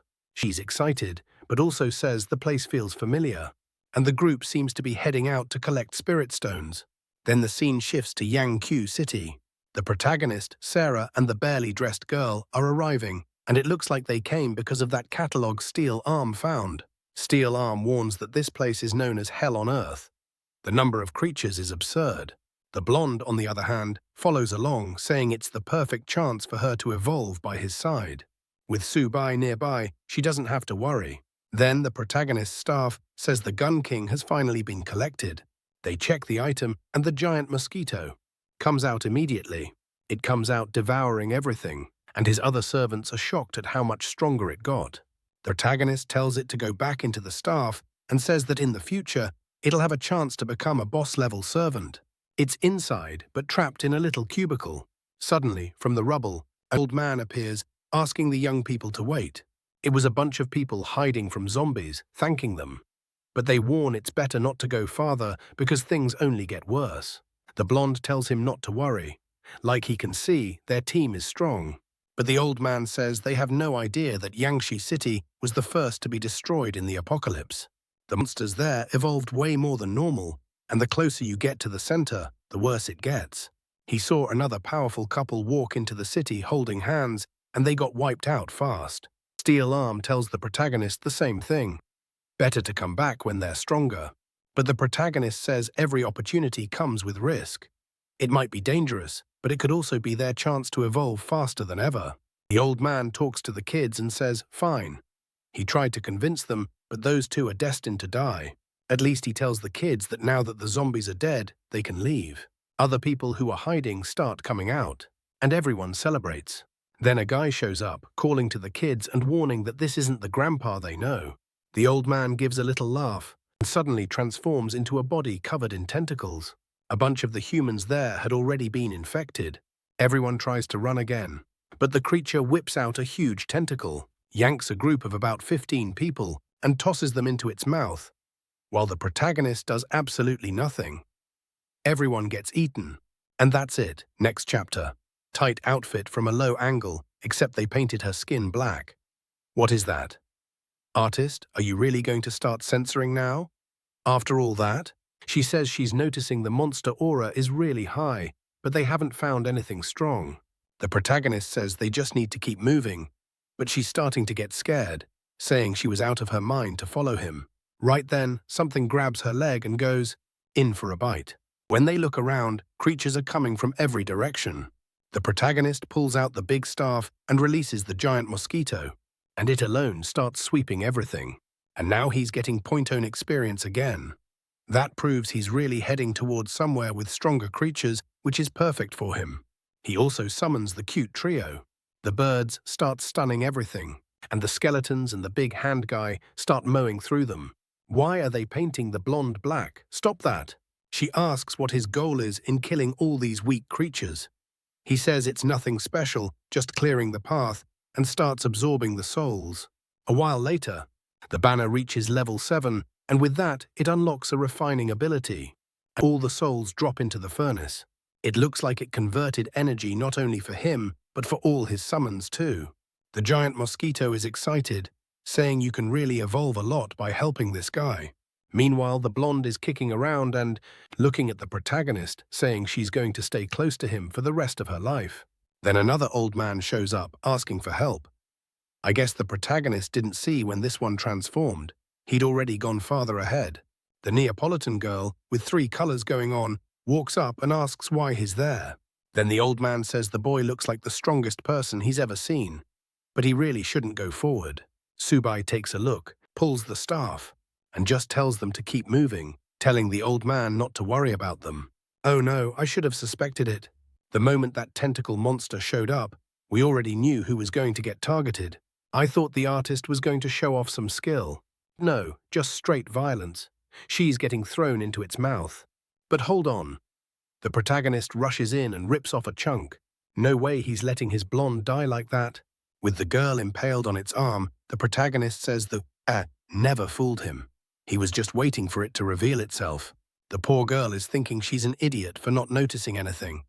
They finally stop doing random blackouts to her, and the protagonist tells her to be quiet. She's lucky to be alive and needs to recover. The tentacle monster says it's impressive. The boy saw through the trick, but it doesn't matter because both of them are today's meal either way. The skeletons and the whole crew rush in, slicing tentacles. The giant mosquito comes from behind, goes in to suck its back, manages to land a stab, but gets shoved away. At the same time, Steel Arm flies in to throw a heavy punch, but right where the punch lands, the creature opens a mouth and swallows him. Yeah, he's getting completely eaten. The first big skeleton goes in from below, but the remaining tentacles wrap around his legs too and fling him back. Meanwhile, the protagonist tells the blonde she needs to be smarter. In a ruined place like this, how would an old man survive? And more importantly, why would he come talk to them? She turns her face away and snaps back that he shouldn't be so rude to her. She's just a girl, but he shoves her to the ground and says she doesn't look like a girl. What do you mean by that? That she's grown. She's furious, saying he's going to stay single forever because of that. The protagonist doesn't care. He goes back into the sea of consciousness again, and this time he pulls out a sword with an eye. He says he used that same blade to kill a god. Known as the serrated sword, he hadn't seen this old friend in a long time. The tentacle old man tells the boy to drop the act. His time is up, and it goes in for another bite. But the protagonist jumps, reaches the top of the sky, activates the sword by grabbing lightning and comes down with a vertical slash that cuts through the creature and triggers an explosion. Still arm drops to the ground, soaking wet, while everyone celebrates, and the barely dressed girl gets super excited. But the creature is smiling from its remains on the ground, saying they're impressive, but they don't understand how its body works. Then it completely reconstructs itself and screams that it's immortal. The protagonist says he never planned to kill it. Steel Arm realizes the attack was only meant to save him. Then the protagonist turns to the big octopus-looking thing and says he has a feeling someone is about to kill it. The creature screams again, telling that to become its food, saying it's going to evolve. It sends tentacles toward the protagonist, who's carrying his girl in a really weird way, like a doll. He tells the creature to look behind it before talking about being saved. The octopus suddenly stops, turns around, and looks at what seems to be a mantis, the famous praying mantis, standing on top of the building. It jumps down and starts tearing it apart. Looks like they know each other.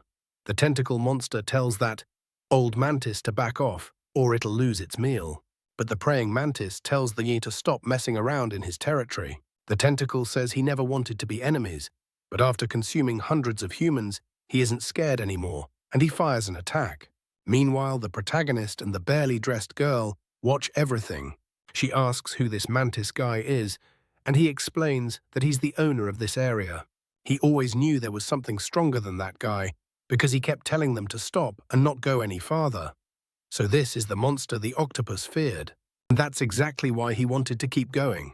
While he's saying that, the octopus actually manages to grab one of Mantis' claws, but he's bleeding everywhere. Then he grabs him by the neck and tells him to listen. They should team up and kill that kid first. But Mantis breaks free and starts shredding the tentacles again, saying, "Hell, eat him first." The octopus is already completely sliced apart. Mantis tries to devour him, but it looks like his core is already damaged. The octopus says Mantis was an idiot for consuming him. Now he's poisoned and he won't survive. And with things like this, the protagonist steps out of the shadows, saying his turn has come. The tentacle understands right away. The guy is coming to collect both of them, and he says again that Mantis was an idiot. No more stupid mistakes. He's getting out of there, and he jumps away, basically saying bye-bye. But obviously the protagonist isn't going to let him. He hops onto the bone bird and draws his sword while the creature warns him it's pointless to try killing him. He has an immortal body and is immune to physical attacks. Except the protagonist's weapon gets wrapped in blue energy, and he slices straight through the monster. At the same time, that energy looks like it's consuming him. The octopus falls apart and turns into some leftover substance, like ectoplasm.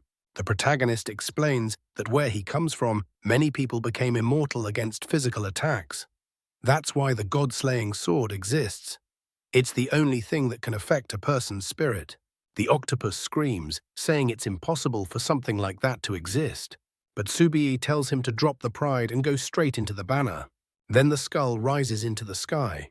The guys already inside the staff get scared their spots are about to be taken. At the same time, the creature is pinned to the ground. At least his spiritual version is. The protagonist calls him into the staff, but warns that hell convert him into soul energy for everyone to absorb. The servants are shocked, then immediately thank him, and everyone starts absorbing the tentacle. Basically, the protagonist's goal is to reward the ones who deserve it and punish the ones who deserve that too. Because in this life, he doesn't want to be betrayed, and he notices that while he was fighting the octopus, Mantis disappeared. But now that he has that golden core, his perception is even sharper, and he senses Mantis hiding right there to the side. He swings and splits the building in half, forcing the creature to defend himself, completely startled. Suddenly, he starts begging some lord to save him. A voice echoes, asking who's causing trouble in Yangshe City. It must be someone tired of living. Just from the pressure in that voice, the protagonist instantly knows this person is several levels above him. Then a palm appears in the sky, turning into a palm of lava. Mattis laughs and says the kid's death is near, but the protagonist says the one dying now is him, and he slashes his throat. At the same time, with the tentacles on his back, I think, and that palm coming down from above, the barely dressed girl calls out to him. The palm slams into the ground with smoke everywhere. The creatures call for their master, and we see who it is, a guy up in the sky who threw that palm.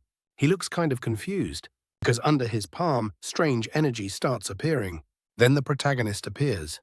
He managed to use the octopus power to reposition himself, and he's completely fine. The flaming-headed guy realizes he made some kind of contract, and it wasn't anything harmless. At the same moment, he recognizes that the person is holding a blade that looks really similar to something. Then we see his memory from when the world was full of animals running from beast attacks. Wait, was he a monkey? He was facing, I don't know, some Cerberus-like thing, a 30-headed creature. The monster rises up, and its huge mouth starts sucking everything in. Then, out of nowhere, the protagonist appears, like from another life, pulls out that sword and drops a thunderstrike. The creature gets split in half. The whole place explodes, and the protagonist farms that aura. But he ends up exhausted. The whole area gets wiped clean, and the creatures are too scared to go near him. But that little monkey is the one who picked a fruit and went over to give it to him. After that, before leaving, that guy gave him a spiritual technique. The protagonist said that with those scrolls, he'd only need heavenly fruits to absorb enough essence to grow. And now the monkey says their fated meeting ends here. But he doesn't seem to buy it, because he tells the protagonist he looks like the one who helped him, which is a crime. The sword is also really similar, which is an even bigger crime. He killed his subordinates, that's the third crime, and he even absorbed the tentacle's mana, which is the worst crime of all. That's why he's going to die now, and he throws a spinning slash at him. The protagonist activates his creatures, but the whole city is getting swept up. Still, he manages to block.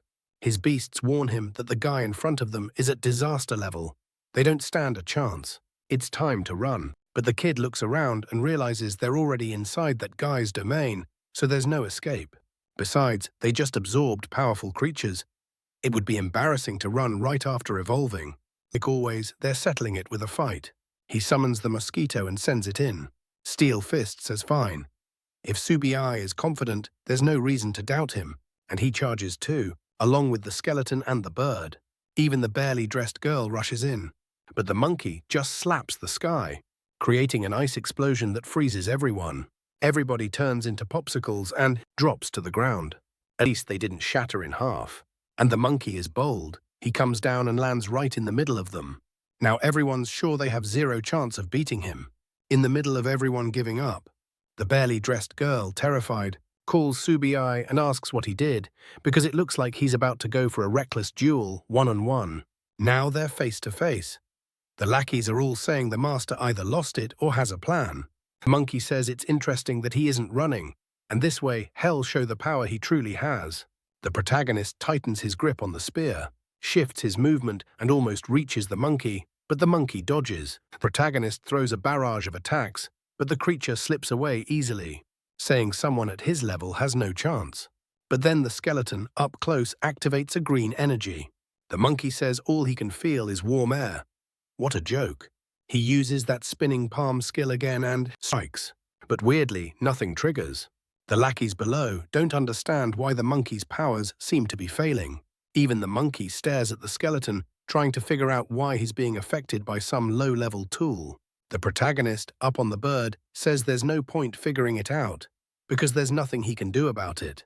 But the flaming-headed guy says he's about to learn the strength of someone who has reached the golden core level. He tries to activate a wind barrier, but it fails again, and the protagonist drives the sword into his chest. The others start thinking the protagonist really won, that the creature's soul was pulled out of his body. The creature wonders how that's even possible, so the protagonist explains. Wind, fire, thunder, light, every force of nature depends on air, and his banner isn't just for absorbing souls. It can also create a vacuum around all of them, so no other element can manifest. So yeah, solid strategy. Everyone starts sucking up to him. But the monkey doesn't look discouraged. He asks if Subai really thought he'd win with something that simple. He summons a red gorilla and says escaping this is easy. He just needs to trigger self-destruction, and nobody will make it out of this city alive. Now the group is truly shaking. If Subai loses, they die too. They're already telling Subai to give the order to run so they can get out alive. The protagonist laughs at him for talking about self-destruction. That was one of the few things he should have forgotten. Then he starts chanting, calling on heaven and earth, the universe, chaos, yin and yang. Blue beams of light with Japanese-style hieroglyphs wrapped around them appear at the tip of the sword. It looks like a sealing technique, and the monkey recognizes something like it from the past. So he asks the protagonist what his sword is called. The kid says it's the god-slaying cutter, and he launches the attack, completely surrounding the monkey. But the creature looks confused, because the person he met in the past called that sword nameless, meaning the kid in front of him isn't the one who took care of him. But after that attack, the protagonist takes a step back and orders the creature to become his servant. The staff activates a capture ability. Chains shoot out and bind the creature's soul, and it starts getting dragged in. The monkey screams, saying the kid has potential, but there's no way he'd be captured by someone so much weaker. He breaks all the chains. The protagonist realizes that with this level gap, the banner really won't work. He tells the monkey it's better to accept being a servant. Otherwise, hell burn forever in purgatory. But the monkey says hell only respect one person in this life, his old master. So the guy in front of him isn't worthy. The protagonist gives him that cold, unbothered stare, pulls out another sword, and says if that's how it is, the creature will be sealed forever. Then the sword gets shoved back into the sheath, along with the monkey's soul, while he screams that he doesn't want to be sealed. Too late, he's captured. They got tired of throwing black paint on the girl, and now they're using this little blur effect. She and the rest of the group are hyped that the protagonist finally beat that monkey. Everyone praises him, saying it's crazy he actually made it out alive. They still need to be careful, because other commander-level creatures are nearby. So the protagonist pulls the sword and talks to the monkey's spirit to find out how many creatures are there and what their levels are. The monkey clearly doesn't feel like answering. The protagonist says fine, hell kill them all anyway. He just wanted to make things easier. The monkey says he doesn't care about those creatures. They were only there to collect the spirits of heaven and earth for him, and now that he's by Subai's side, they're useless. The protagonist is confused. Zombies like those didn't collect spirits. The monkey says yes, he knows they don't. He's trying to return to his real world. He was building an army to gain more power and find a passage back to where he came from. The protagonist understands immediately this creature doesn't belong to this world.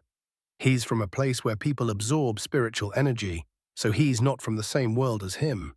But while they're talking, they're being watched through a pipe by some humans underground, completely shocked. Say a young kid took down the demon in a single slash, which is obviously not true because he slashed him a bunch of times. They're terrified, asking if he really dealt with the humanoid. And everyone starts crying, saying they're finally free and can stop hiding. They keep calling the kid the hero of Yangshi City, but they really shouldn't count on that. Then one of them asks, what if this is another act by the creatures? These monsters are full of little schemes which instantly kills the mood, until one calm kid pulls out a paper and says, hell go up there. If it's a trick, he dies. If it's not, they'll find out. The risk is worth it, considering how long they've been stuck down there. Then the kid shows up on the surface, calls out to the protagonist, and asks him to wait a second. He thanks him for killing all the creatures and says the people of Yangshi City will be grateful forever. They heard the conversation about him wanting to know where the monsters are, and this is a map with all the notes on everything they know. He wants to give it to him to help wipe out all these monsters for humanity. The protagonist can tell the kid has a different aura, like someone chosen by the heavens. He puts his hand on the boy's head and says he can tell he's destined for great things. An opportunity will appear for him. Inside the sword, the monkey watches it all and feels something familiar. The technique being used, even the exact words, are the same ones the master mentioned to him that time. But the protagonist tells that orangutan to back off. Nobody in that city belongs to him anymore. Then he tells Iron Fist to share the map with everyone so they can make a plan. And the plan is super complex, right? Find the commanders, kill them, and absorb them. That's it. Everyone thanks him and immediately rushes off. The kid, though, just stands there staring at the protagonist, saying he's already memorized the hero's face, and one day he wants to be just as strong as him. Meanwhile, here comes another kid who's going to become a disciple and betray someone later. Speaking of traitor disciples, look who's there. That Wushi says he can feel that a disaster-level creature was defeated, but at the same time, he realizes part of its body still exists. The Takasik master really was making things harder and harder. Still, it's fine. Once he gets the body of that certain monster, everything will be over. While he's busy with his little schemes, the protagonist's skeleton is on its way to finish off another creature and absorb it right away.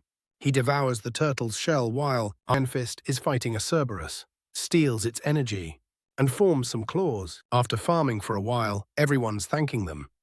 This was an insanely productive day for the protagonist, and they even brought back the items they collected. What is this? The girl is completely Minecraft pixelated. Honestly, I feel like pixelation somehow makes it even worse.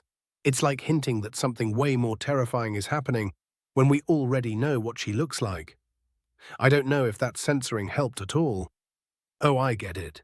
They brought the items, she devoured everything, and now she's thanking them. She is just side-eyeing the protagonist, saying he really does have a huge heart. The monkey notices it. That every subordinate loves him. What kind of nonsense is that? Too bad his real master was betrayed by his disciples. The protagonist tells him to shut up, then tells everyone to focus, because they're going to digest all that energy. Meanwhile, in the city, well, look who found the monkey's body, the traitor. He puts a hand on its chest and feels concentrated fragments.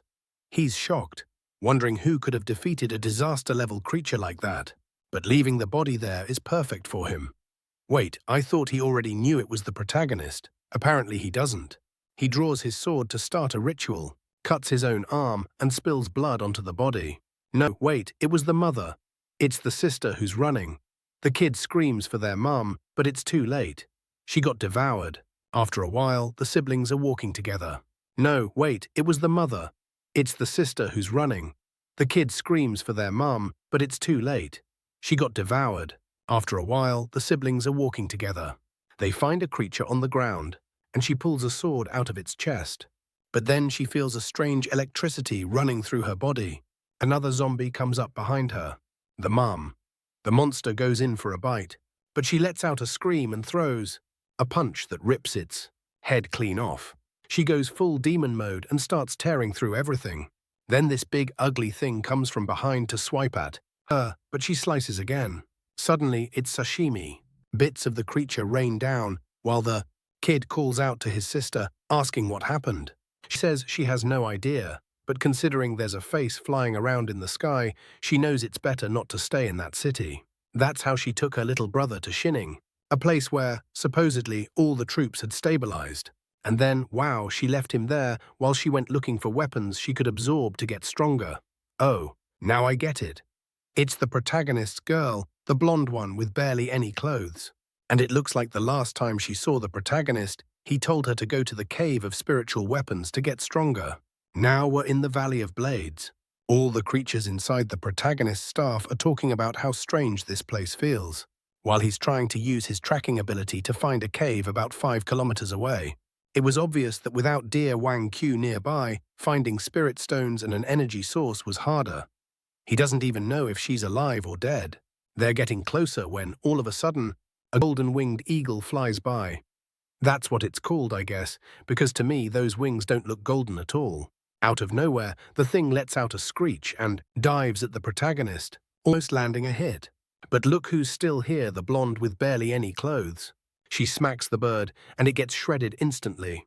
The protagonist summons the giant mosquito, tells it to follow that creature, and the two of them take off. He ends up learning that the eagle was being controlled by that red-haired guy, who tells his eagle to be more careful because this time it brought enemies back with it. He lights a flame on his spear, winds up that Spartan-style attack, hurls it at the mosquito.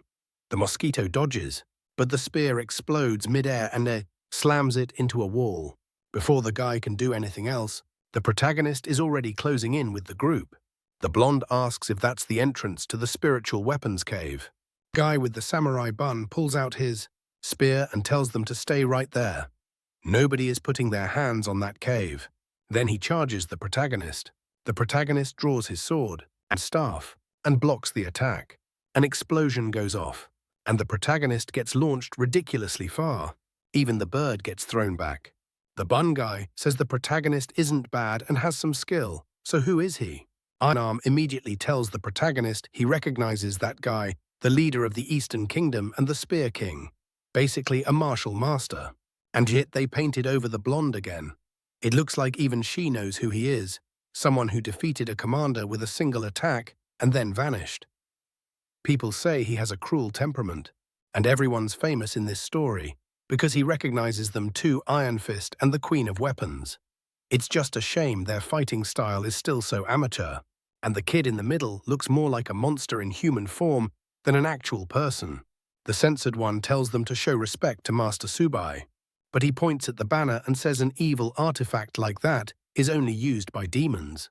Looks like everyone there fell under some kind of spell and can't even tell good from evil anymore. But it's fine. Hell take them all down and save them. He rushes in, but Iron Fist jumps forward and blocks with his forearm, saying it'll be impossible for him to win.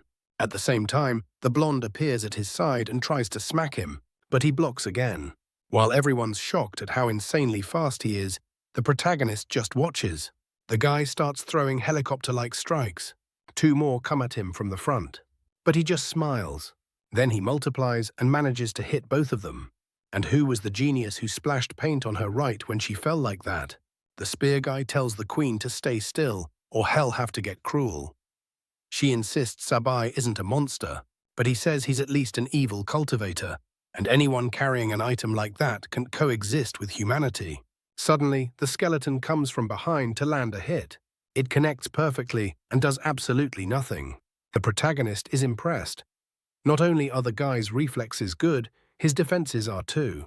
The Spear King says anyone who attacks like that is clearly on an evil path, and counters, smashing the skeleton's arm. The protagonist, meanwhile, is now more interested in guiding this guy, thinking this young man is insanely talented. If he teaches him a little, hell become a monster. The Spear King jumps again to strike the skeleton, but now the bird appears from the side and activates. That crazy screaming psycho skill, only for another hand to show up. Yeah, the hand of the guy who also has an eagle, and he slams the protagonist bird into the ground. When the spear guy is about to finish the skeleton, the protagonist appears and says nobody there is a villain. Why not turn that hostility into friendship? The guy says hell never believe a lie like that, and the 2 spears clash. It looks like the mountain couldn't take it, because there's an explosion, with wind blasting everywhere. When he opens his eyes again, the protagonist is right there. It looks like he only blocked. Honestly, I don't get it. And he even lectures him, saying his energy is way too unstable. If he doesn't regulate it immediately, hell suffer a mana deviation. The spear guy says they're ridiculous, like he'd ever lose control of his power. Hell show them who the real monster is, the one who's truly uncontrollable. And he goes back in with a full combo on the protagonist. The protagonist just stands there, calmly defending left and right. The spear guy leaps and comes down from above, and he's in the middle of his head, then detonates the spear into the ground. It's like an atomic bomb going off in the middle of the mountain. The protagonist's creatures and his allies all get thrown back, with rocks shattering everywhere. But when they look through the smoke, the protagonist is standing there smiling, right behind the spear. And wow, he snapped the tip. He even stole it out of the guy's hand. The spear guy turns red, has a full-on episode with a nosebleed, and collapses, coughing. The protagonist walks up and says revenge may have motivated him to train, but now it has become an obstacle to his progress. And there's his lesson. The Spear King tells him to back off and not even think about stealing his soul. Iron Arm tells him to show respect, because the protagonist was helping him. Spy just stares, and then the Spear King calls the Golden Eagle and tells it to leave. From now on, it's a free creature. It shouldn't worry about him or all this chaos. It should run because he can't move anymore. The poor guy keeps repeating to himself that he learned the spiritual spear technique, the whole energy comprehension thing, and he thought he'd free Yangshi City, but it wasn't enough. Bird laughs, saying they already freed the city. Then it suddenly gets stabbed in the head. He tells it to shut up, like they freed anything. His whole family is still living underground to this day. He screams again, ordering the bird to go far away, but his arm looks like it's hurting. And he keeps swearing, "Hell, kill everyone." The protagonist stays calm and tells him to calm down too. He's far too agitated, and he won't be able to maintain spiritual control like that. He even asks the guy's eagle to try talking to him, and the protagonist thinks to himself that all the awakened people in this world are obsessed. That's good in theory, but at the same time, it's extremely dangerous. The Spear King looks at the eagle, still not understanding what it's saying, and lowers his head. He goes into that classic cultivation pose, hugging himself. It looks more like he's suffering than training. The protagonist fixes the spear, knowing that for someone this competitive and proud, admitting defeat is worse than death. Then he pulls one of the ribbons off the spear and says it's a calming mantra. He needs to practice with it for 3 hours under its effect, and that's the only way he'll survive. For the love of everything, stop dumping paint over the blonde. This is infuriating. She asks why he's helping that guy now. The protagonist tells everyone to remember the goal of their journey. He says that and doesn't answer her directly because the spear guy asks if he dies, whether the protagonist will help his family. So Bai just says no and tells him to focus on resting, since that was the Spear King's mission. Which is true, right?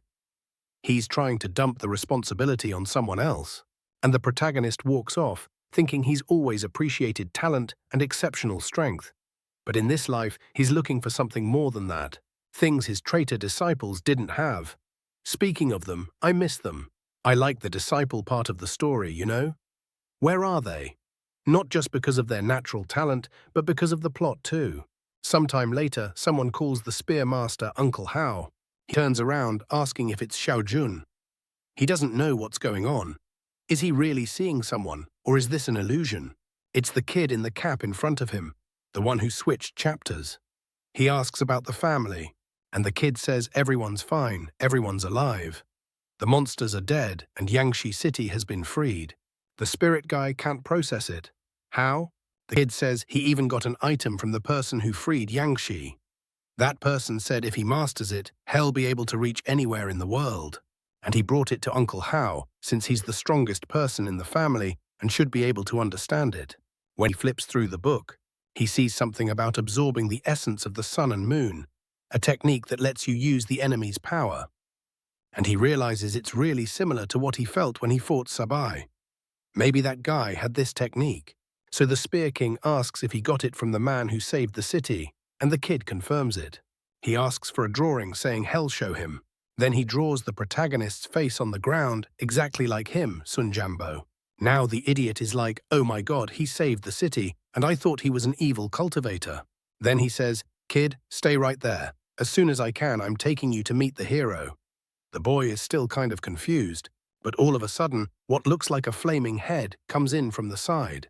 The guy's eagle attacks immediately. The two collide, and he's like, wait, didn't the flamehead already kill that guy? Shouldn't he be dead? The scene completely switches over to Yangshi City. Look who's there, our protagonist group. Wanchu's crew showing up and saying they're going to free the city, right? They have no idea there are actually only people there. Some guys walk up like, are you the rescue team? Welcome to the city. You, all excited, starts asking what's going on. Wasn't this place supposed to be hell? How is everyone fine? Is she losing it? Wanchu says she can tell they're normal people. On top of that, she can sense any commander-level creature in the area. The chubby guy says, well, Wanchu's senses are the best. If she says it, it's probably true. The guy with the headset starts talking. So what happened here? Wasn't this city hell? What changed? And the glasses guy says it was, but a powerful guy showed up about 4 or 5 days ago and killed all the demons.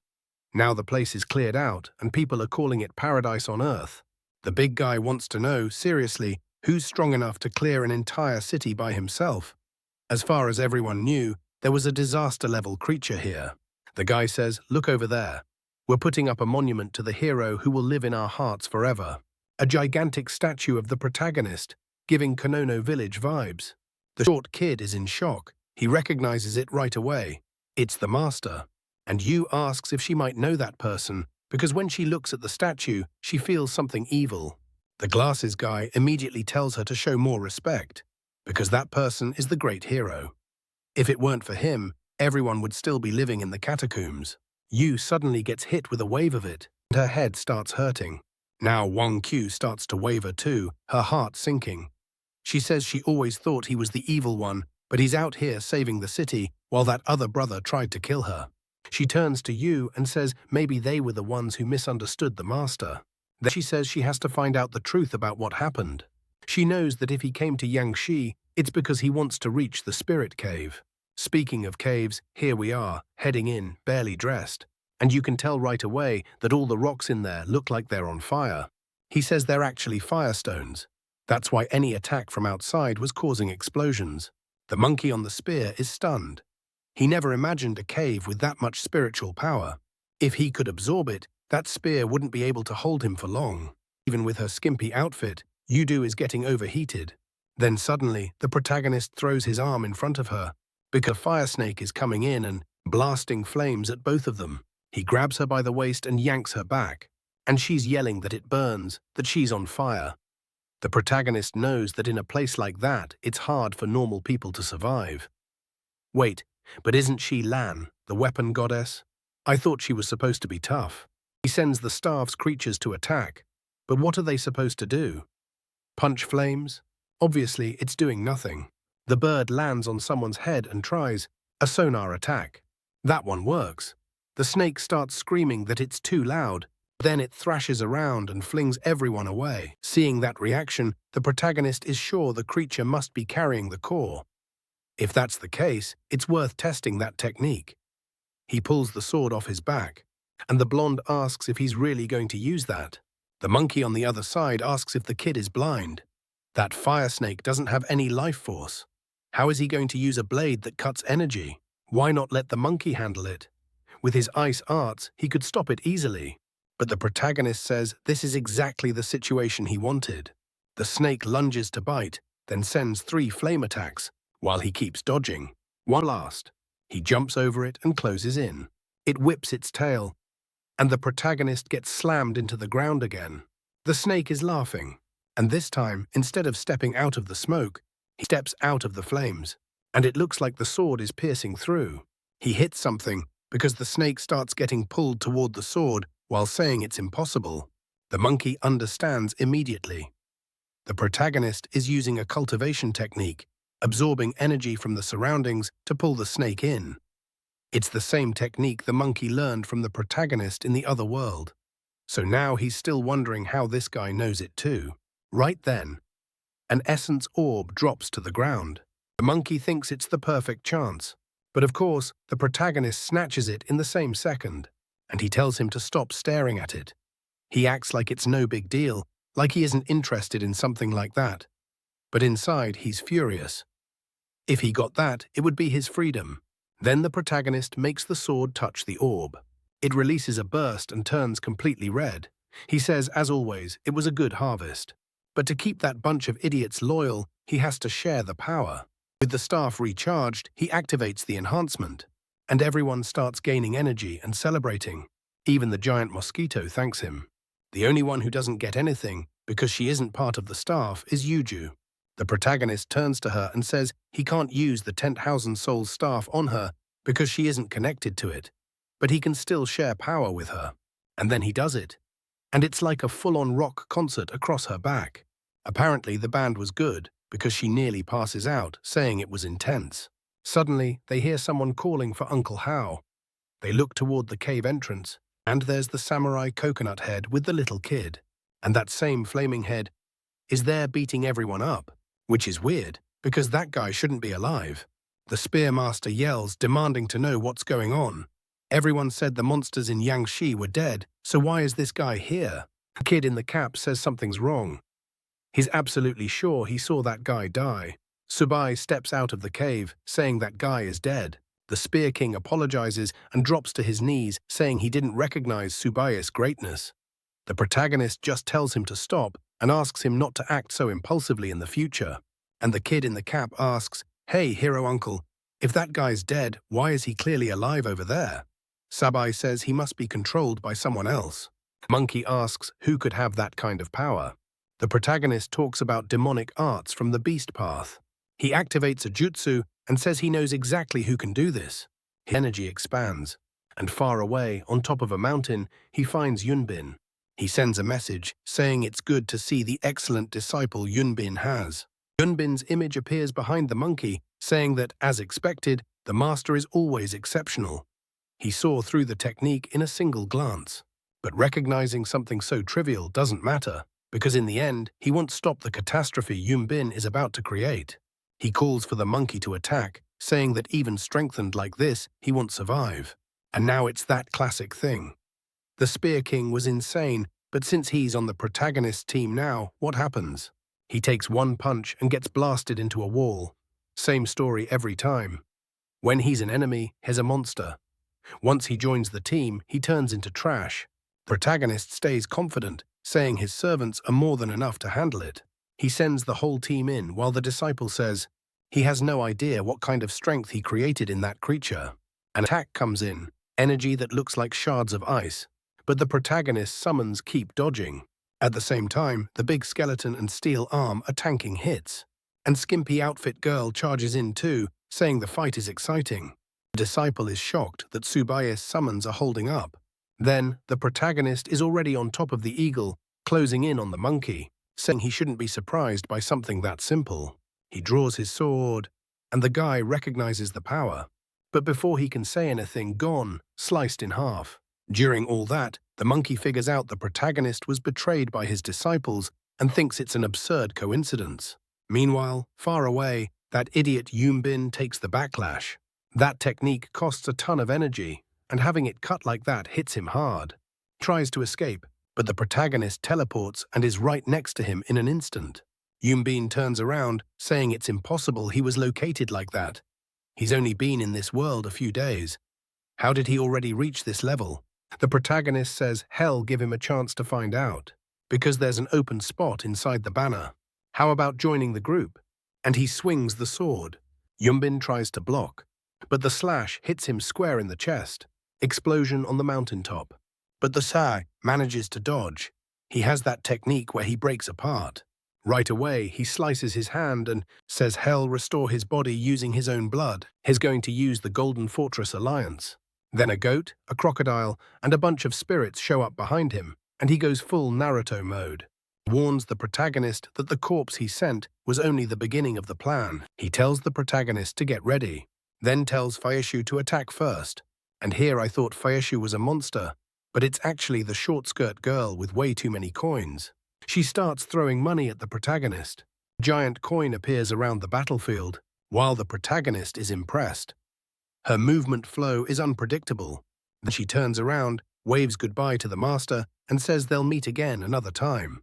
At the same time, the three beast creatures attack, but the protagonist just activates the sword and starts shredding them.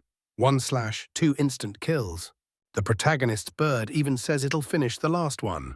But creature raises a staff, and the poor thing gets struck by lightning. It tells the protagonist something's off. That energy is above commander level. The protagonist realizes Yunbin gave it a strengthening stone to amplify it. He calls the bird back into the staff and sees the creature is surrounded by lightning, so he can't get close. But it's the perfect chance to test the fire orb. Everyone's always watching from inside that staff anyway. So the protagonist uses a little jutsu and throws out a dragon from the sword. The creature fires lightning at the same time. Then it's a straight-up Dragon Ball clash, power against power, with an explosion in the sky, mountains splitting, and someone bouncing from one side to the other. Next scene, just smoke on the ground and the remains of the killed creature. The monkey tells the protagonist to stop risking his life, because if the protagonist dies, he dies too. But at the same time, he's noticing again that the technique the protagonist used reminds him of his old master. And the protagonist thinks Yunbin must be terrified. He abandoned a staff with a rare stone like that just to run. When his banner reaches level 8, he gains the ability to borrow his servant's abilities once a day for a limited time. The protagonist even thanks Yunbin. The little stone he left behind gave him a massive boost, but he still needs to get stronger even faster. The goal is, next time he sees those two, hell kill them for good. Then the protagonist goes back to meet Skimpy Outfit Girl and the little kid, and hands her the dance again. Here, take it. Another present for you. He says it's just some trash he found lying around. She's about to complain, but then the absorption starts, and she feels the energy. What's the point of this? Why all that? Let the girl absorb her energy in peace. Come on, artist, seriously. She has to almost pass out every time just because she's the skimpy outfit one. The Spear King asks about the guy who attacked them, and the protagonist says unfortunately he got away, but he left a great present behind. Then Subai asks why he's interested. He says that a while ago, a certain person passed through there. He noticed she had a strange black aura that looked really similar to what that guy used, so he figured there had to be a connection. The protagonist wonders if she's related to Yun Bin. What did she look like? He says her name was Ye, and she had purple hair pulled tight into a ponytail and a really short outfit. The protagonist recognizes it immediately. That description is enough to know it was disciple Qing Xuan. And well meet the badass in the next chapter, and we're back to the world of sword flyers. He's saying he knows she's careful and thinks through her plans, and that's why Hell leave the protection of White City to her. She says she won't fail, and he tells her to get ready for tomorrow. But when he's about to leave and she's still standing, there, he asks what's wrong. Then she asks if, after he ascends, he's going to come back. All of a sudden, he starts laughing and says that when he reaches the top, nothing in this world will be able to stop him from returning. He pats her on the head, she gets super happy, and she says the master really is the strongest.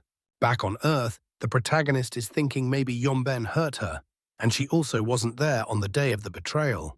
Could she be one of the few people who didn't abandon him? Right away, he asks the Spear King if he knows where she went. He says she mentioned the Firestones weren't good for her, so she went to Fengzhou City looking for another spirit cave. The protagonist asks the staff group if they know of any spirit caves in the city, and Iron Fist says that if it isn't marked, unfortunately, they have no idea. All of a sudden, Scanty Clothes clings to him and says he should ask her. He tells her to just say it already.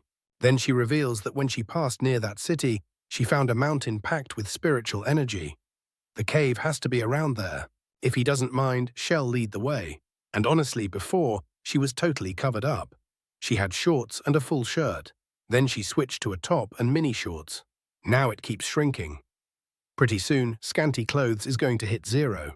Cap Kid asks the protagonist if he's leaving, and our guy says yes, the time has come. But the kid asks, what about this monkey here, this corpse? What are we going to do if it comes back to life? That's when the protagonist notices that creature had an imperishable corpse, like it never disappeared. He didn't think it was possible for someone to reach that physical level in this world. The thing in his sword says the kid looks terrified and tells him to get ready, because no matter what happens, one day it'll break the seal and return to a physical body. On that day, Subai will be defeated. The protagonist says fine, then Hell put that corpse inside his consciousness. That will stop that Owain monkey from being reborn and keep Yumbin from using it again. He basically tosses it into the staff while the spirit begs him not to, but it's too late. Then the Spearmaster tells the protagonist he's going back to the city, since it's been a long time since he visited his family. Our guy turns around, looks back, waves goodbye, and says their paths split there. But knowing this story, that guy will be back soon, because everyone always shows up again. Back with Shower and Yumbin, he's suffering, saying it'll take a long time to recover after his technique was destroyed. She can't believe it, saying they were idiots. They spent all that time hunting the stone, and now it ended up in Subai's hands. Suddenly, they hear people talking nearby. When they look, it's Wonkius Group, with UQ telling her to walk slower. Who is this master she keeps talking about all the time? Shower is already sure. Wonkyu got her memories back. Then the two of them step out from behind the rocks and greet the junior. UQ is thinking she's never seen those two, but they still feel familiar. Wonkyu wants to ask if she's trying to find the master, but she says yes while she's basically about to slash him. Then he says, honestly, we just fought the master, and with your strength, you have 0 chance of beating him. It's better if you come with us.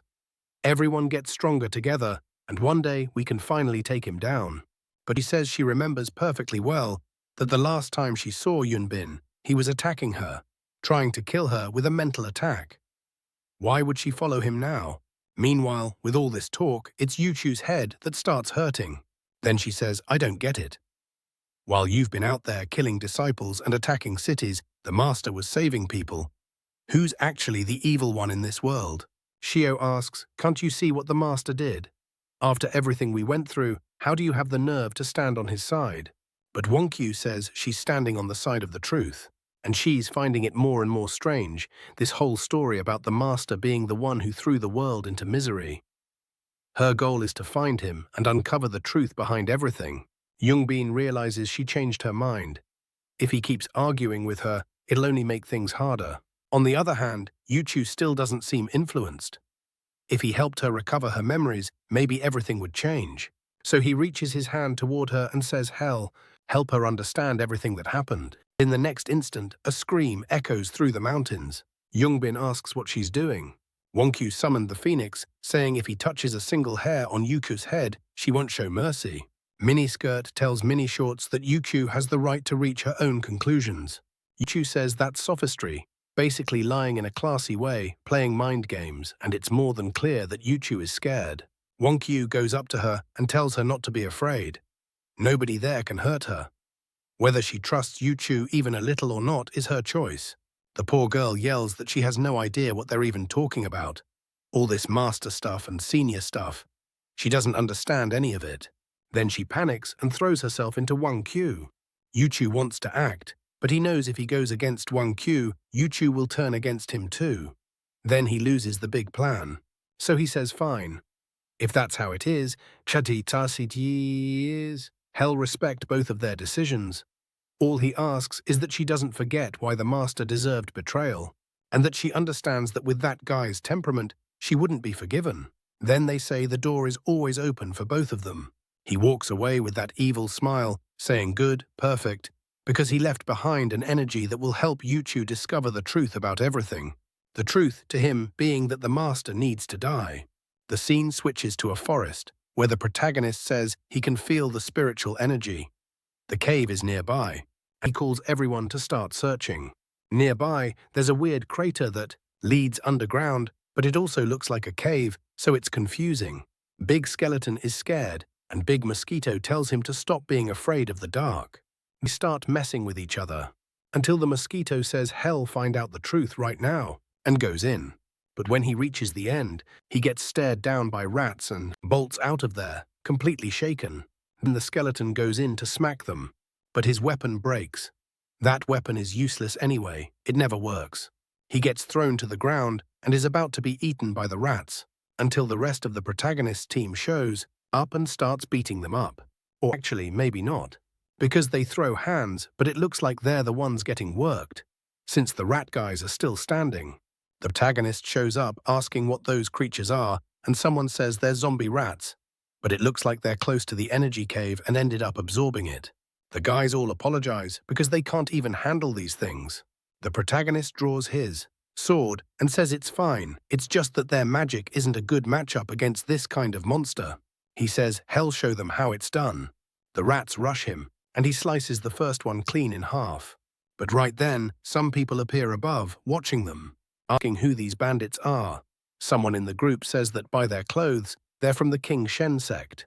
Scanty Clothes explains that they apparently became extremely prominent at the start of the apocalypse, gathering a bunch of talented people.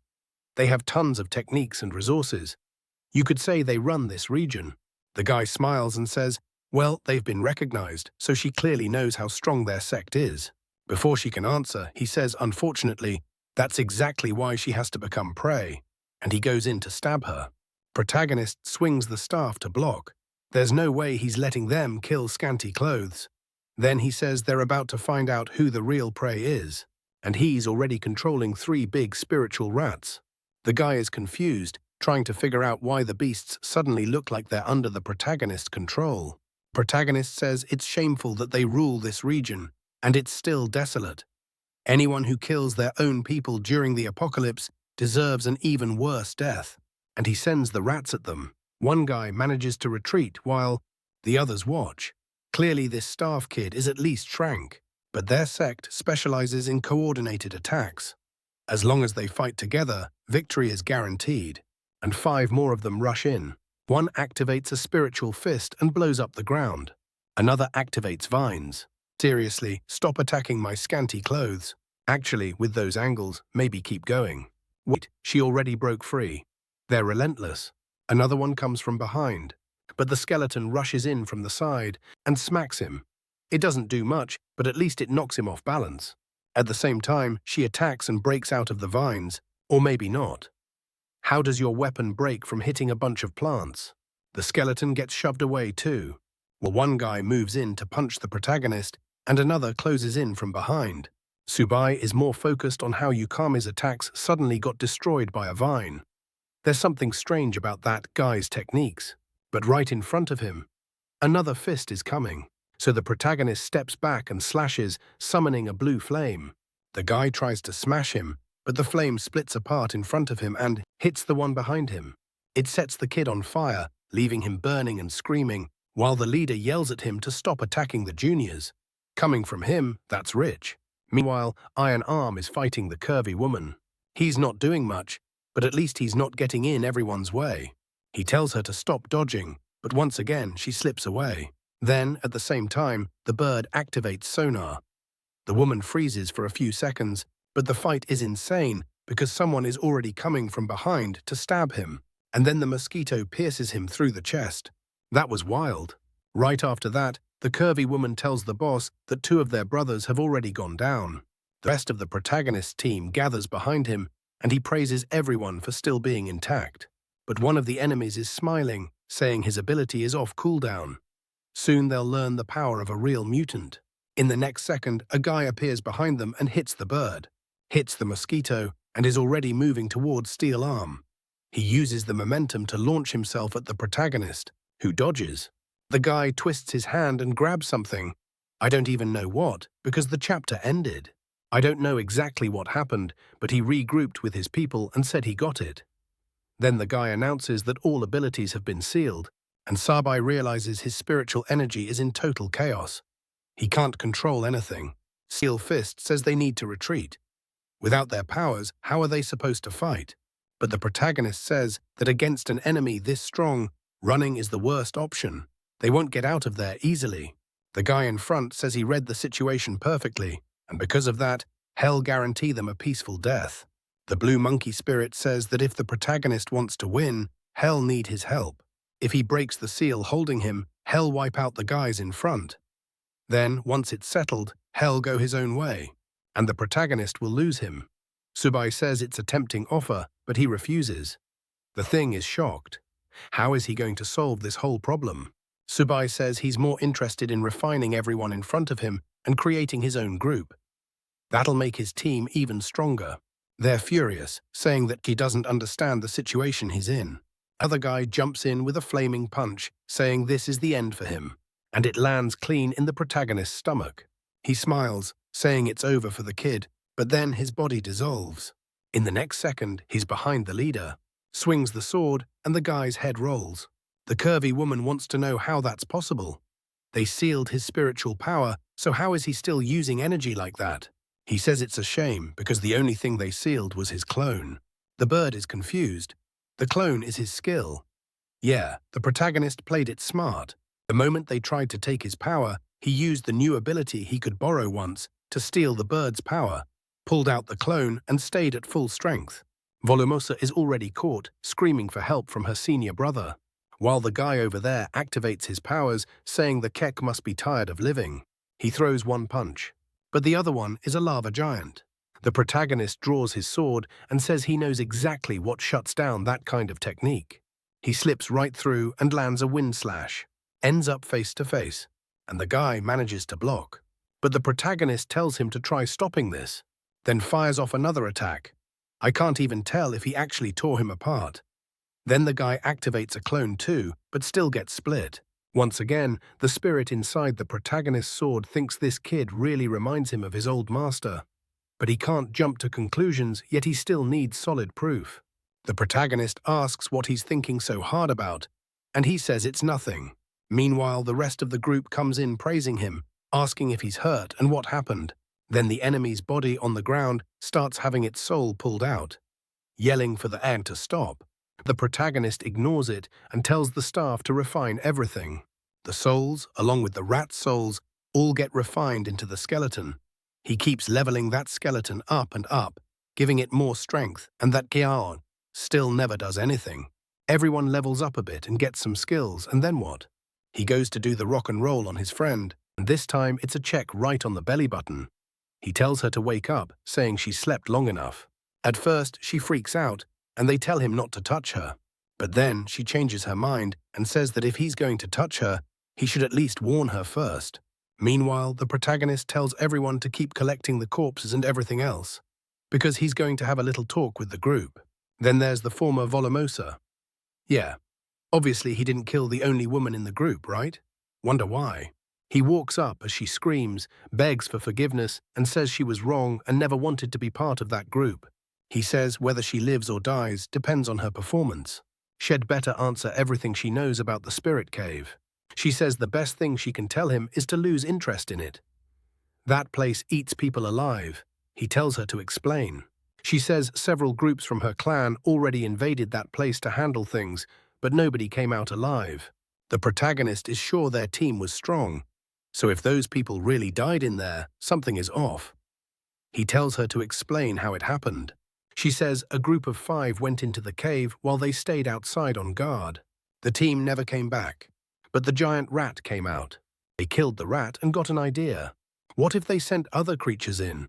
Creatures that could come out alive after absorbing energy. Then they would just kill those creatures, and that became their plan. So the protagonist asks, "You're telling me you sent rats into the cave to bring out energy?"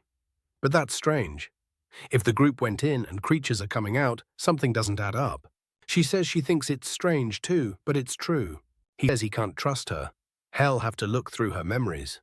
Since she confessed, he can strike the same part of her brain tied to that moment and invade that specific spot. And right away he finds Qing Xuan, the former disciple, walking in there.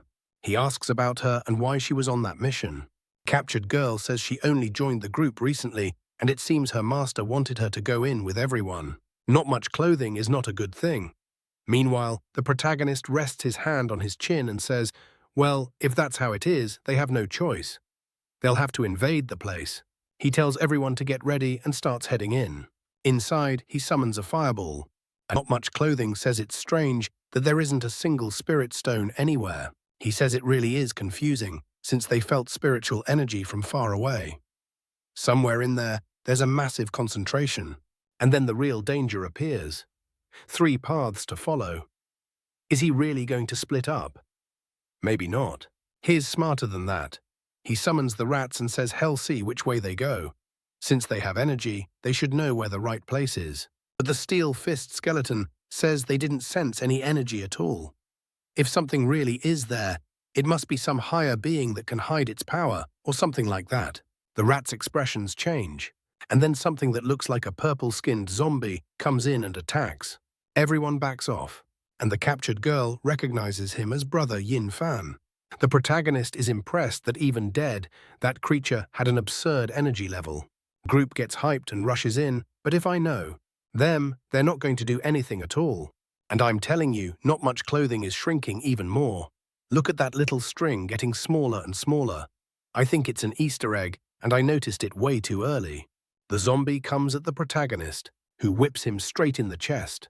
Boom, the whole ground explodes. The captured girl is terrified because more and more of her brothers show up as zombies. The protagonist's team rushes in again. Someone pulls out claws. Both hits land clean, but the thing spreads its arms and shoves everyone back. The big mosquito thinks it found the perfect opening, comes from behind, and gets hit by a rain of spikes. That Kim Amro had the power to control his bones however he wanted, and now the skeleton is controlling the big rats. He gives the order, they charge in, and tank everything on the spiritual barrier without taking damage. Subai sees that and is impressed. His group is getting better and better at coordinated fighting. Then the monster slams the ground, generating energy around itself. It looks like another sound wave manipulation. The captured girl warns that this was one of his techniques, and it damages internal organs. Then the bird releases another interference to block it, sound against sound, and they cancel each other out. The protagonist rushes in, praising it, gets behind the monster, and goes for a sword strike, but nothing. It just ricochets. The thing has a sound wave shield around its skull. The team is stunned. The creature has defenses covering all its blind spots, but the protagonist says it's only delaying the inevitable. He's going to pull away all the air around it, and then the sound wave won't do anything. The creature slaps the wall, forming another rock that blocks another attack. At the same time, an earthquake starts in the cave and it begins splitting open. Oh my god, thanks artist. Yeah, he threw her into the hole. The protagonist, that technique thief, had already stolen the vine power from that guy and managed to make something so everyone could fall without getting wrecked. The zombies are already face to face, and Subai wants to know, if these things have so many techniques, why do they keep stalling before using them? Someone is clearly controlling them and trying to figure out his group's abilities. They're probably defending so easily because, just like him, they can share a collective field of vision. So he tells the bird to hide and look for an opening while he and Not Much Clothing move in. The creature hits the wall again, this time creating a bunch of spikes aimed at them. But the protagonist raises the plants. He tells the girl the priority is the eyes, charges energy into the sword, and sets everything on fire. The monster keeps chaining attacks. The protagonist keeps slipping through and dodging, while the bird stays above, just waiting for a chance. In the end, the bird attacks first and lands a hit that finally makes the thing react. Not Much Clothing also lands a clean shot to the eye, but celebrates too early and takes a hit to the shoulder. Yeah, the next chapter starts with a nice image. It's always fun reading something where the artist is basically your friend. Like, thanks artist, you're a beast. The monster is screaming, and everyone is trying to understand why losing one eye made it go crazy. But they take the chance and fire a blade feather attack, slicing the monster up. Not Much Clothing got infected and is suffering from the poison. But relax, the little bird comes in and takes a big bite, saying it'll suck it all out. That little menace. Meanwhile, the protagonist keeps pushing forward, saying he can't let this thing recover. He activates the vines again, traps the monster, appears behind it, and swings, but the Shegt dodges again. It still manages to fire another attack at the protagonist, who says he expected that. And right then the staff drops from above and nails the skull dead on. With that, the Wah dies, and he runs over to see what's happening with Not Much Clothing. The bird explains that the monster had poison straight from its eye that cursed her, and even it can't remove it. Obviously, only Subai could remove that poison. He lifts the girl up, starts channeling energy. With the rock and roll pressing up behind her, she screams. What is this? A hand on her stomach. My god, what's happening? Whew, it's over. I almost thought I was going to have to cut something here. It just wouldn't stop evolving. Right after that, the bird brings the captured girl over. The protagonist says they need to go help Steel Arm, who, at that exact moment, is getting blown up and thrown back. At least they held Kimimaro off for a good while. The protagonist is more interested in the fact that someone was controlling the zombies and making them that strong. He tells everyone not to get discouraged. They're getting stronger, it's just that this creature is insanely strong. He says that and still buffs the group. And he calls everyone back into the fight. Everybody goes. Nobody rests here. The creature sends another rain of bones, but the protagonist uses the staff in a spinning defense. He's shocked that even the banner's barrier isn't really working. And then Kimimaro starts twisting his arm, forms a cannon, and the protagonist tells them not to stop now. If they let that shot go off, it'll be too late. They rush in, but the projectile is already coming, and everything explodes. Out of the blast, Sabai comes down with his sword and lands a heavy strike, but the thing blocks again, puts the cannon in its mouth, and is about to fire. Then it hesitates, and everyone is confused about why it isn't shooting. That's when they tell them to look at its foot. The big mosquito came in clutch and locked it down with that skill-sealing ability. The monster roars, shoves the protagonist and the mosquito away, and dives into the hole. But Subai says escaping won't be that easy. He activates stone manipulation, piercing the thing from all sides in mid-fall, and its soul starts leaving the body and gets pulled into the staff. The captured girl is in shock. How did 3 powered-up seniors fail to beat this kid? Subai is thinking he wants to know who was controlling all of this. At the same time, trying to turn these creatures into servants is dangerous, so he decides it's better to refine them. The banner goes up to level 9. Now the strengthening can be used not only on servants, but also on allies. Yeah, all of that just so he can pump power into not much clothing and make her suffer. Now he also has the ability to communicate with servants through the system, and nobody can intercept it. On top of that, thanks to the mosquito's help in the fight, the creature evolves to boss level. Everyone is leveling up, getting stronger, but we already know they still won't be useful. Then suddenly, a pure shadow guy appears behind them, saying that energy conversion was impressive. Everyone turns around, creeped out, saying they didn't feel him approach. He laughs and tells everyone to relax. He's just out for a walk. He was only curious who destroyed the zombies he worked so hard to create. Subai asks if he developed that virus. The shadow says, yeah, you could call it the result of one of his research projects, and asks why they don't go underground so they can talk.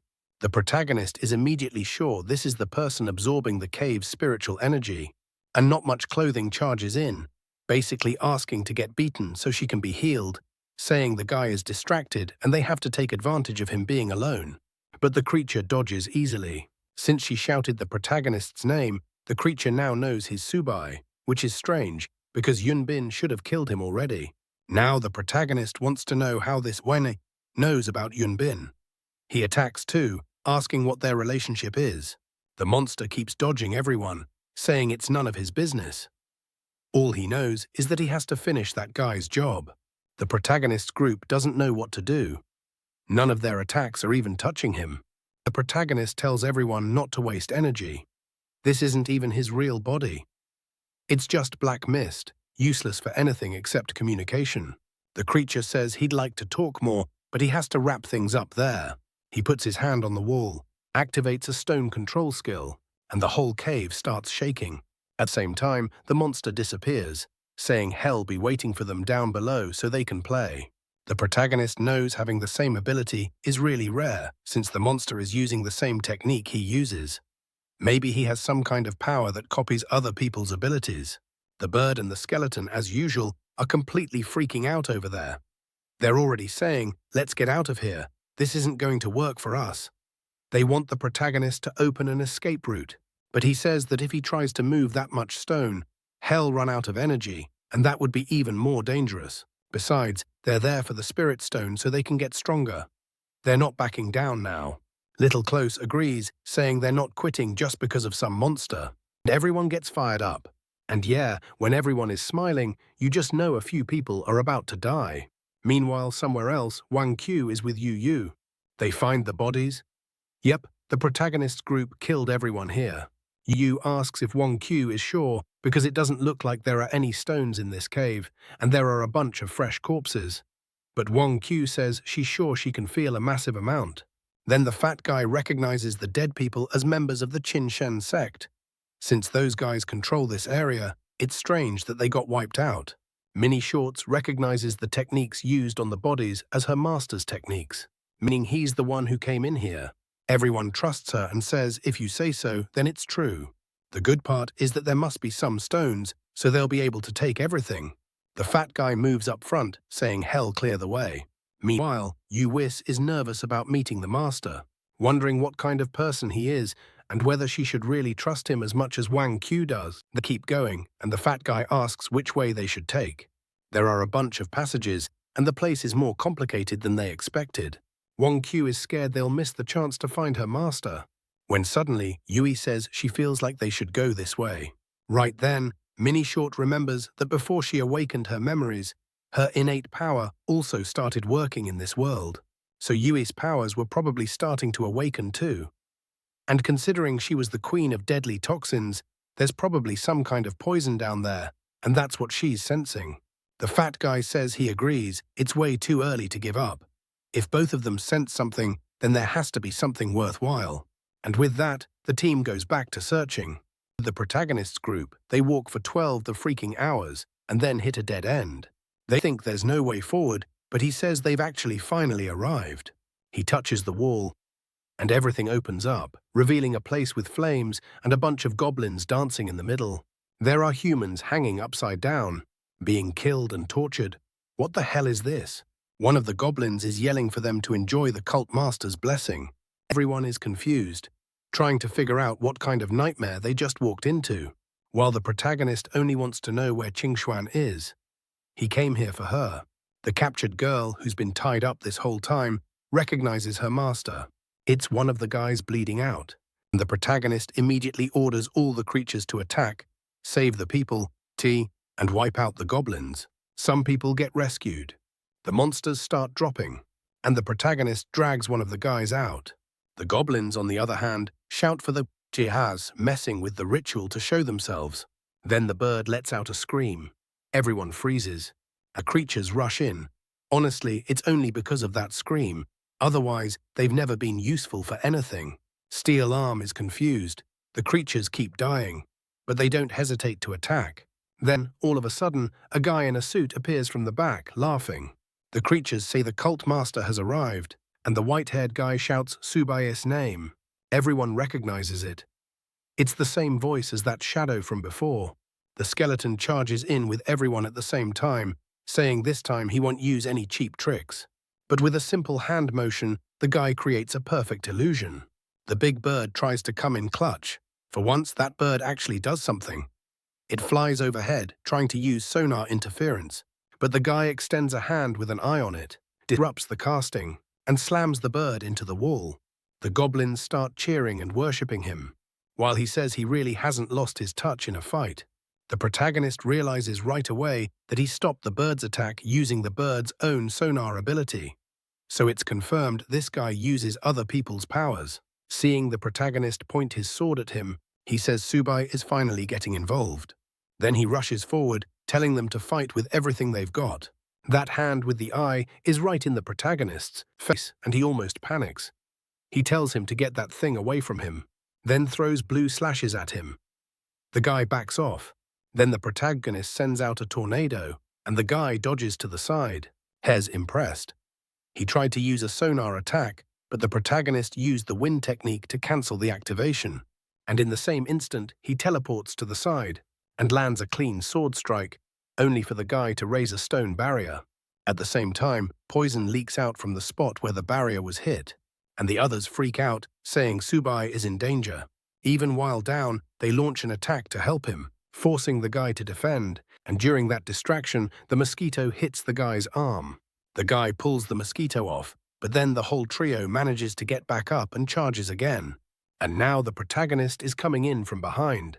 Suddenly, a purple barrage comes down from above, and he says it's useless. Everyone gets locked in place. The captive girl can't understand how he's using so many abilities back to back. Protagonist, though, notices something. The guy used that ability even while the mosquito was restricting him. That means he has more than one spiritual vein in his body. The guy turns around and praises him. No wonder the kid is so strong, he figured out a secret like that in one move. And yeah, he has 4 spiritual veins because his body is a combination of countless entities. The goblins ask, "Master, do you really think it's smart to tell him that? You should talk less." He shoots them a look and tells those idiots to finish the preparation, because that's what matters. That's when we see that behind everyone, there's a cradle on fire, and the protagonist seems to recognize the formation on that altar. The spirit behind the protagonist knows that's a seal-breaking technique. If he can reach it, maybe he can finally free himself from Tsubai. Then the enemy says that now the kid knows the secret.